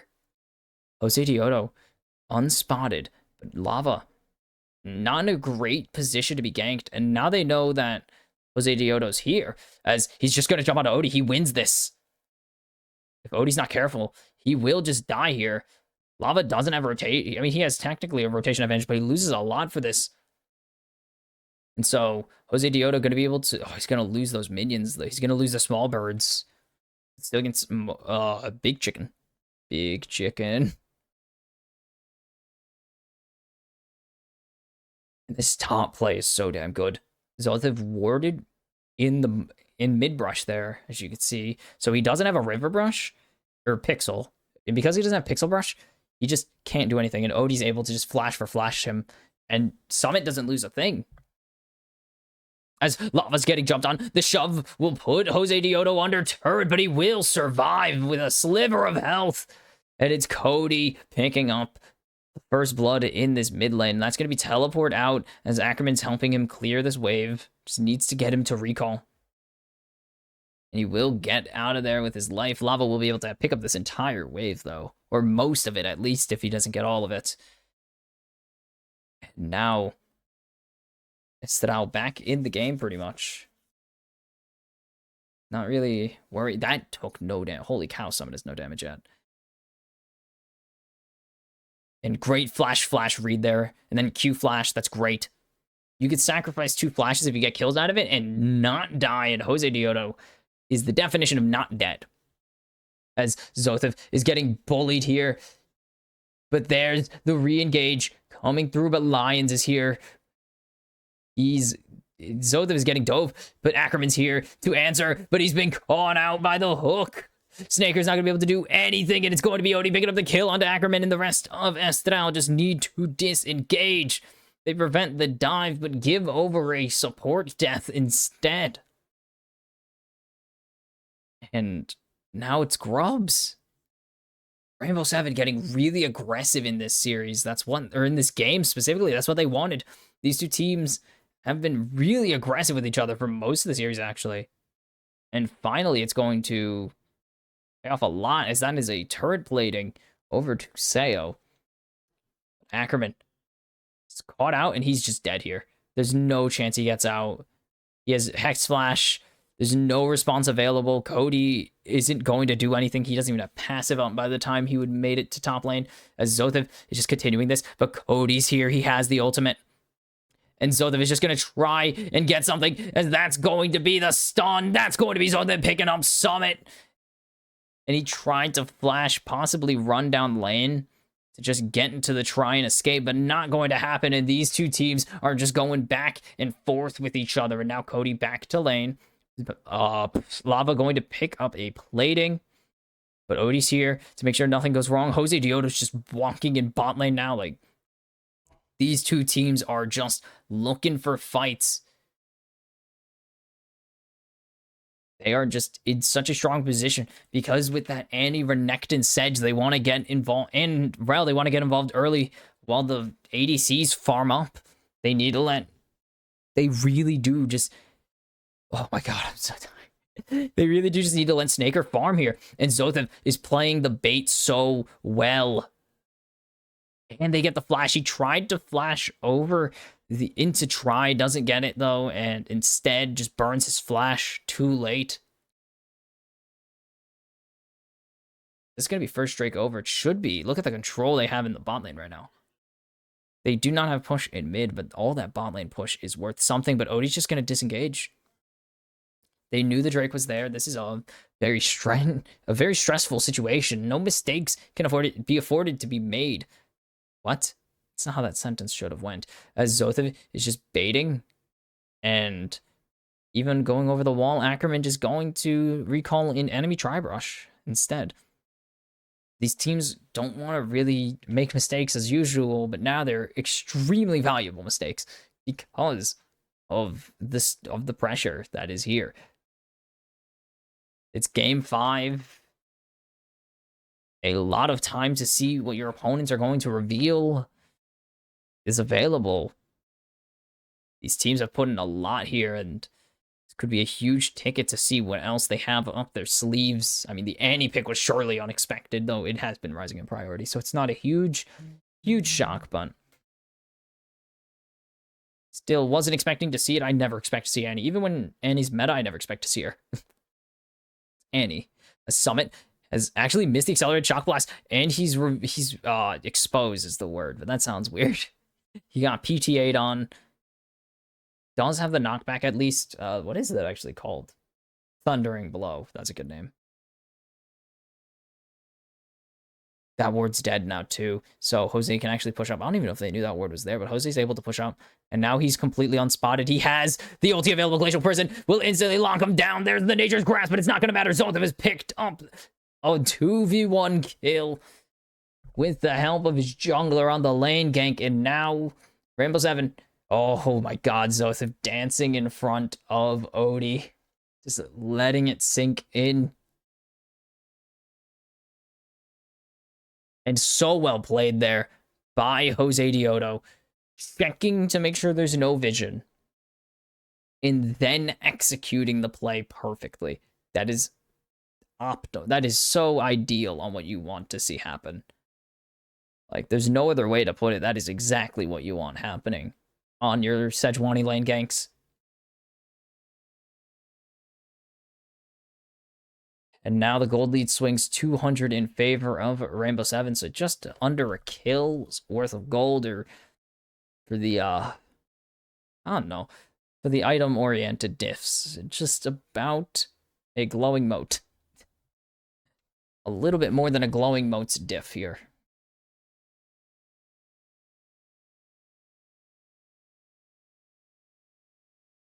Now, setting up for this first Drake and not taken yet. We're going to have a very late soul here. Minimum, like, 32 minutes on soul, so... And that's with the sweep, which has only happened once, I believe, this series. Somehow.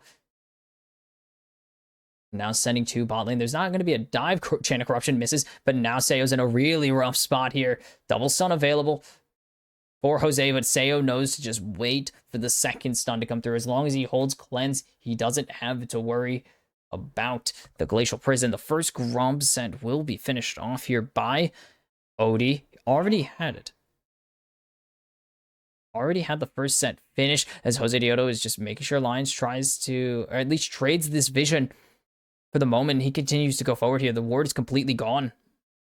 The ward is completely wiped out there, so there's no vision of that bush at the moment for Estral, or no vision of the ward. And this is stressful. As finally first Drake will fall at just about, I mean, I can't say just about. It's going to take till at least 11 and a half here. We'll see exactly when, because that is our soul estimate. As here comes the teleport. They're looking for the fight. That's going to land right onto lava. There's the flash timber. Snaker finds one kill. And now Rainbow Seven are just fully running away. They have to escape, but Odie's on the wrong side. Can they find the punish here? Or are they going to be able to get Odie to execute? Cody's just recalling. Jose Dioto is chasing, and this is going to be Odie just getting away. He's going to possibly be able to execute. Yeah, he will. He's going to be able to execute here. As Summit is just going to fight Tibbers. And Odie just gives his life over to the turret in exchange, as Summit is just getting jumped on there. Stun available. There it is. The accelerated shock blast misses. If Cody is really this guy, is he? He's getting jumped on instead, and there's Zoltiv just not doing a damn thing. Summit has a bit more damage with that Eclipse than the Malignance. Oh, the skies flash through. Zoltiv stuns a minion, and Summit continues to just show them why he was in NA and not in Korea. He was in Korea. He played on Africa. He was actually rather good. That's why he got signed. Duh. Holy cow, Summit. That's how you get a crowd to believe. And Rainbow Seven has silenced the Estral faithful for now.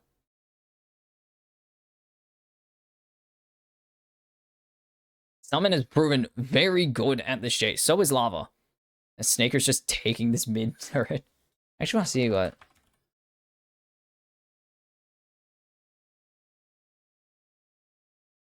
Oh. Flash out. Okay. Wow.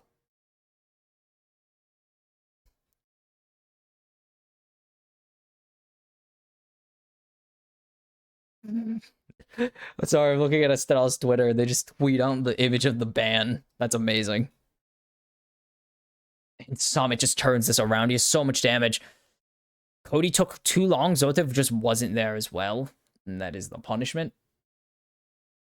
That is their punish. So easy peasy. And then, no, Zotev just thought it wasn't going to happen, but they took a little too long, and there was just a little too much opportunity for Summit to get that. He gets the shield off of Eclipse, and he also has his full burst, and that is already first turret. Already, quotation marks, first turret falls just before the plate, or just after the platings do. So no 5 platings. Rainbow Seven are just beating up this Rift Herald right now, putting the smackdown on it. All 5 members have damaged it. There you go. That's a team achievement. Have all 5 members have a takedown on a Rift Herald. Feels like it should be an Eternal. And the gold diff is just non-existent. There is no gold diff. We are pretty much dead even. Both top laners, 2 kills. And this kill on Zeri going to be huge. ADCs freaking love Static Shiv today, man. What the hell? They love it.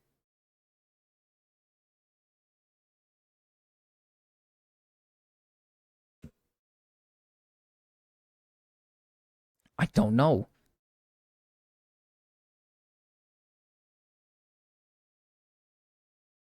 Maybe Gears of War team. Sorry, I'm trying to find some stuff. Anyways, attention to detail. Zoltan is actually very behind in CS, so that is why he doesn't have a finished item while Jace does. Also, Eclipse is 2,800 gold and stupid. Freaking hate that item, man. I build it every time. It's so broken. Okay, Rift Herald's coming down. This turret's gone. There's no chance this turret's not gone. They're going to try and drive it into them. Not going to happen. Don't even waste your smite. It's gone. Oh, actually, Seo's not hitting it. It just misses. That could have connected and been at least cleanse force, but not going to happen. And now the teleport coming in from lava. If they could find Zothif here, that'd be absolutely massive. But Cody just going to be walking away from lava's engage. Summit not going to really force engage onto Zothif. And instead, the Winions in bot lane. Oh no. Lions can't afford to hook in right now. These two teams are in a standstill. The gold is 1,000 in favor of Rainbow Seven because of the turrets falling. But it's still a standstill. These two teams are really, really close in terms of everything, in terms of power. And it's going to be a little while until we see them really start taking off or one team do anything. This is the closest, easily closest game of the series by far. The stress is on. I'm feeling it. Teleport in from Cody. The Drake is up. Second Drake, 16 minutes into the game. Don't worry about it. If they could find the engage, this would be massive.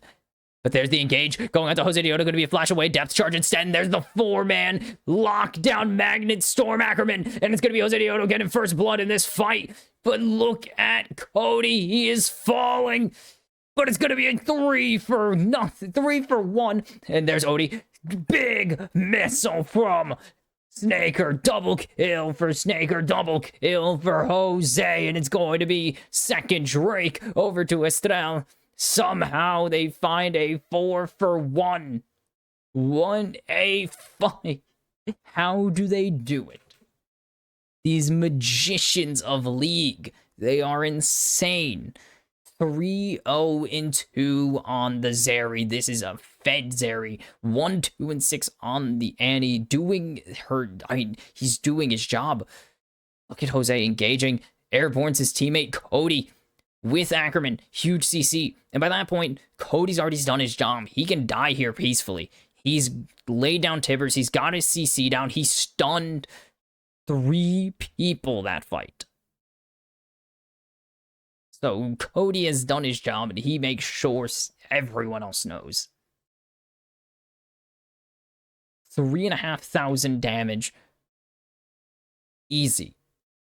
Throws Tibbers down and just starts beating up 3 people with his Incinerate, and then Disintegrate just stuns Seo long enough to make sure he knows as Summit. He's the last standing member who has actually just died, as he will be able to get the Flash Blast Cone to safety. And oh man, I love Chemtech Rift. It's so awesome.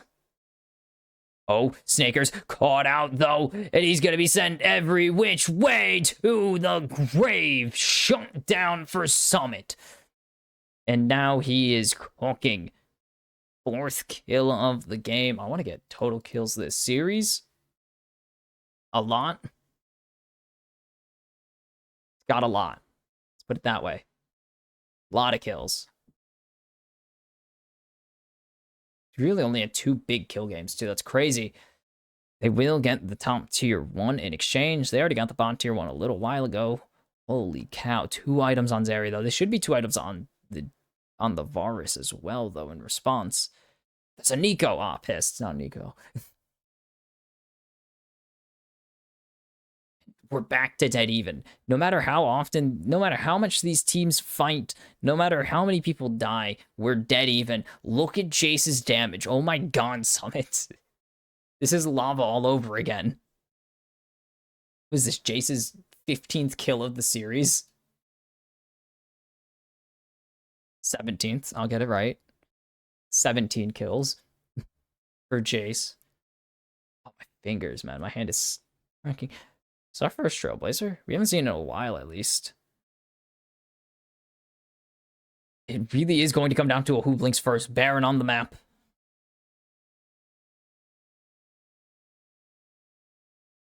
The sixes. I'm going to call them that for now. The sixth men. The sixth player for Estral are the crowd, and they are so behind their team. They believe everything, and it is exactly, they're matching gold for gold. There's the bait, though, coming through. Say, we're going to land the Chain of Corruption. It's going to hit onto Cody. Cody is so low. He's going to get full combo. There's no Tibbers coming out, but Odie's going forwards, and he's going to be sacrificed here. No, he isn't. He's going to survive. There's a 3-man crash down, though. And Ackerman, you're a madman. Snaker gets a double kill, and you've got to be kidding me. Rainbow 7 had a full grip on this fight. They had full advantage, and now it is Baron for Estral. Just 21 minutes into the game, they find a phenomenal team fight angle, and they make Rainbow 7 pay. With a Baron and 4 and 3 kills, this Zeri is so damn fed. 5-1 and 3. 2-0 and 8 on Jose Dioto. He's having another beautiful game. As long as they get the stun here, if they can chain the CC, they can not only kill him, he's gotten into the pit, he stole the Baron! Oni steals the Baron! Rainbow 7 gets something in return. Estral toy with their food a little too much. And they lose the big purple worm. Because of it, Odie's getting a cheer, a crowd chant going for him as he is the hero for Rainbow 7 so far. And this fight started so terribly for Estral, but look at this man, Ackerman. He's been so on point, and he finds the fight. And then Estral, look at them. They almost knocked the couch over. They are going crazy. But he steals the Baron. The man. Odie reminding everybody that he is still the guy.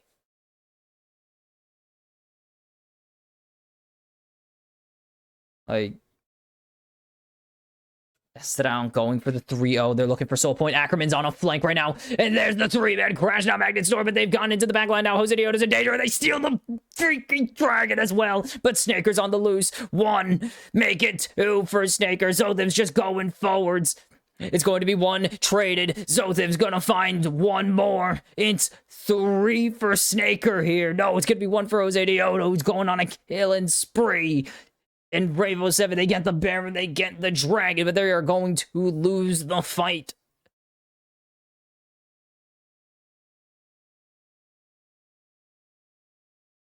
Oh my god. This is unreal.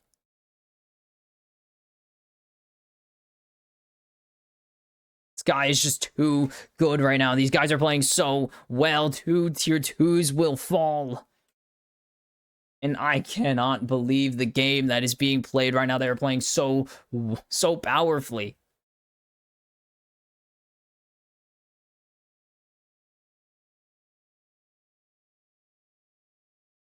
When did Odie retire? Holy cow. I know he did. I just don't remember when. But look at this fight.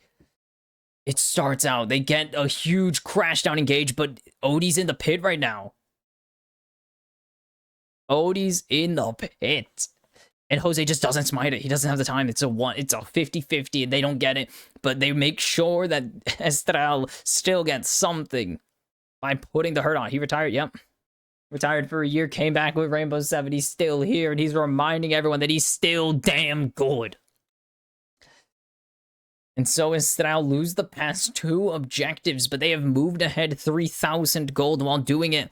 The Estral fans, you can see them, they're bumping right now, they're partying, they are excited to see what this team is going for because they are in control, they are in the driver's seat still. And it is so easy to believe Look at the damage numbers Cody and Snaker are putting up right now. They are putting up some unreal numbers. Ackerman is finding the engages. Jose Dioto's finding the most incredible glacial prisons. And Zothev is eating damage. He's dealing it back in kind. This guy is really good. 3-item chase ain't mean anything to them. They are not scared of Summit. They don't care that he's a former LCS player. They don't care that he went to Worlds that one time, or those 2 times. They don't care at all.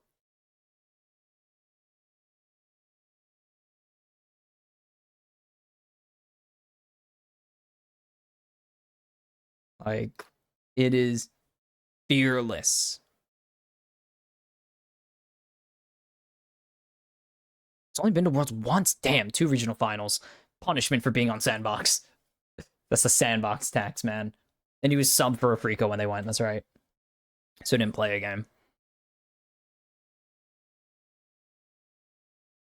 1-3-14, 8-1-5, 0-3-14. Zothev really hasn't been in all the fights, but he's been there.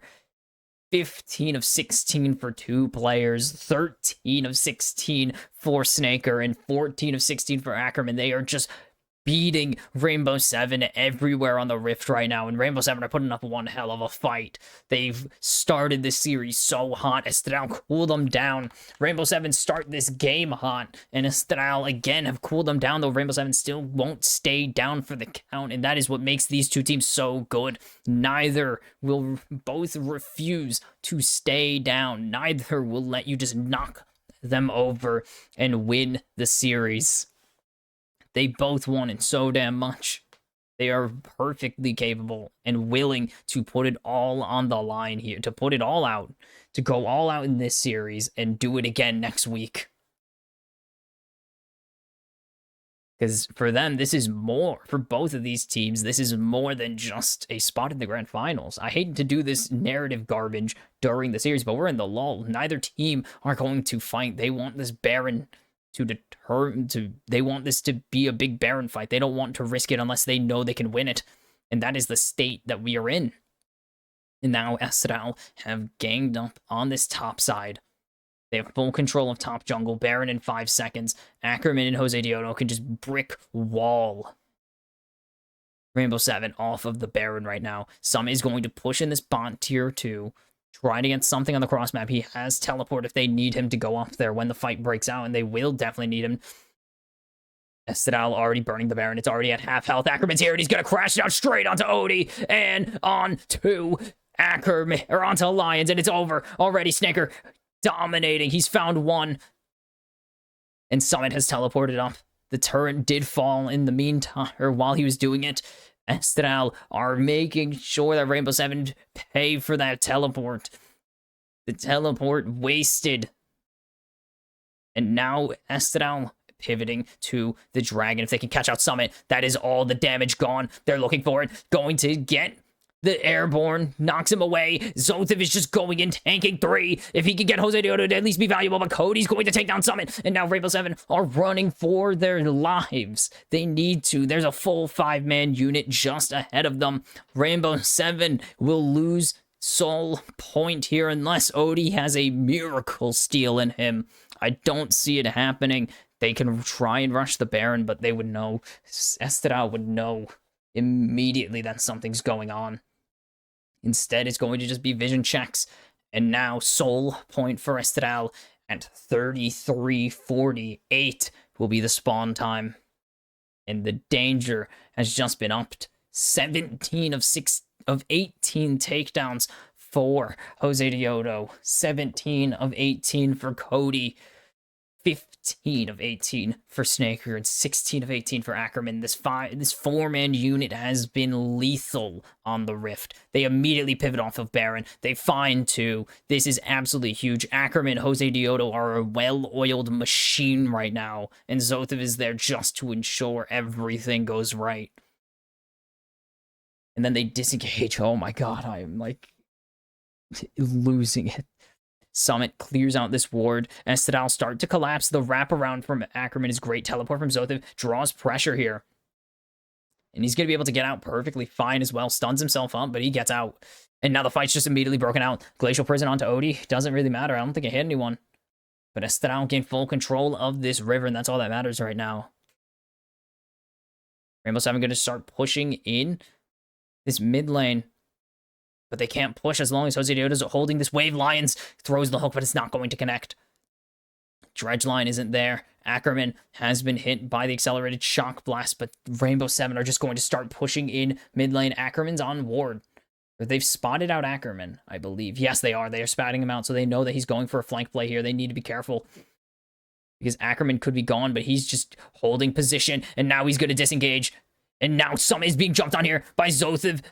And that's already gone. The lightning crash is huge. Snaker's godlike, flashing over the wall. That's going to be Ackerman picking up Sayo. He's just soloed Sayo with the...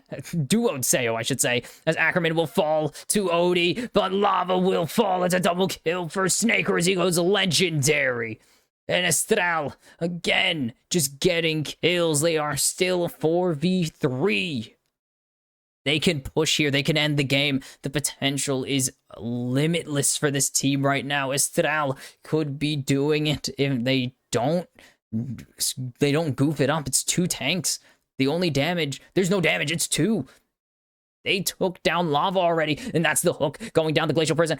Odie has had his Rooker burn through. Lions is just getting shredded right now, and it's going to finally drop him. There's no minions, though. They've all followed Lions, but Jose Diodo is on a rampage, and now Estral turned to the Baron. And only 6,000 gold ahead. My God. No, they're not even going to be able to just turn to the Baron. They couldn't get the end there. Odie just able to instantly clear that wave. Lions tanking so much damage, wasting so much time. Estral are just unable to get the job done at the moment. This is so dangerous. The next fight could be a loss, even though Rainbow Seven are not in a strong position here. It is still one fight and it's over. Sayo took so much damage. Ackerman finishing him off is huge. Lava ticking health bar. Taking the health bar of Ackerman low enough, Odie finishes it off. But Snaker will be able to pick up the gold there and go legendary. 11, 1, and 7. And Snaker continues to be the carry that they need. He's had an incredible trio of games now. A great trilogy of for Estral so far. Almost 4,000 damage in that fight. This is a consistent thing. 4.5 items. He's going for the LDR. Not even a buffed LDR. They just buffed the armor pen on this thing. It's not going to be enough. Jose Diodo going to just respect the potential of killing there, knowing that someone's watching that ward. They're just sweeping out anything in the mid lane. They want full control. The Drake spawns in a minute. That could be Cloud Soul. Or Chemtech, sorry, not Cloud. That's a bug.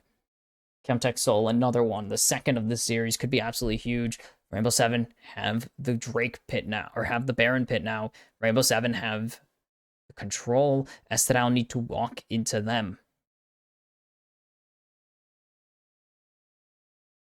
There's no damage. And Estral already laying in some damage onto Sayo, some extra damage, I should say. But now they have vision. They have the option to just walk down mid, end the game. Zothiv is pushing topside, as you can see, or pushing bot lane. He's gotten the turret down. This is going to at least be an inhibitor that Estral will get. If they can just dodge some extra damage here, and they'll get it. That will be 2 inhibs down, double inhibbed. And that's going to be 5 more minutes added onto the clock. That's 2.5 extra minutes added on to the base threat timer for Rainbow Seven. That is not what you want to be in. Odie, could he be caught out? Stun not going to connect, and Cody's going to have to back up, as well as Ackerman. Is there a teleport behind? There is. This is Summit. Teleporting behind. He's spotted out, though. So Ackerman knows. Snaker going to tank an accelerated shock blast. He's in a really powerful position right now to be able to do that. As Jose Diodo has found Odie. If they can knock Odie down, this would be absolutely huge. As the teleport from Zothiv is here. Odie going to finally fall. He's going to get the Nature's Grasp, but it's not going to matter. Jose Diodo continuing to go forwards. That's 2 men frozen, and Snaker goes legendary. Snaker gets a double kill. It's Lava all alone in the base, and Zothiv is just soloing Summit. As he has this whole second half of the series. Lava will fall. It is the ace. It's a triple for Snaker. And for the 5th time in only 6 splits, Estral are going to grand finals. The reverse sweep is complete. In the most tense game of the season, Estral emerge victorious and get the job done. Rainbow 7 will await to see who they face tomorrow. Tomorrow they will determine who they face, and they will face them next Tuesday. Meanwhile, Estral will have off until Saturday next week. And a valiant effort from both sides. An incredible series. Exactly what we were expecting after the game.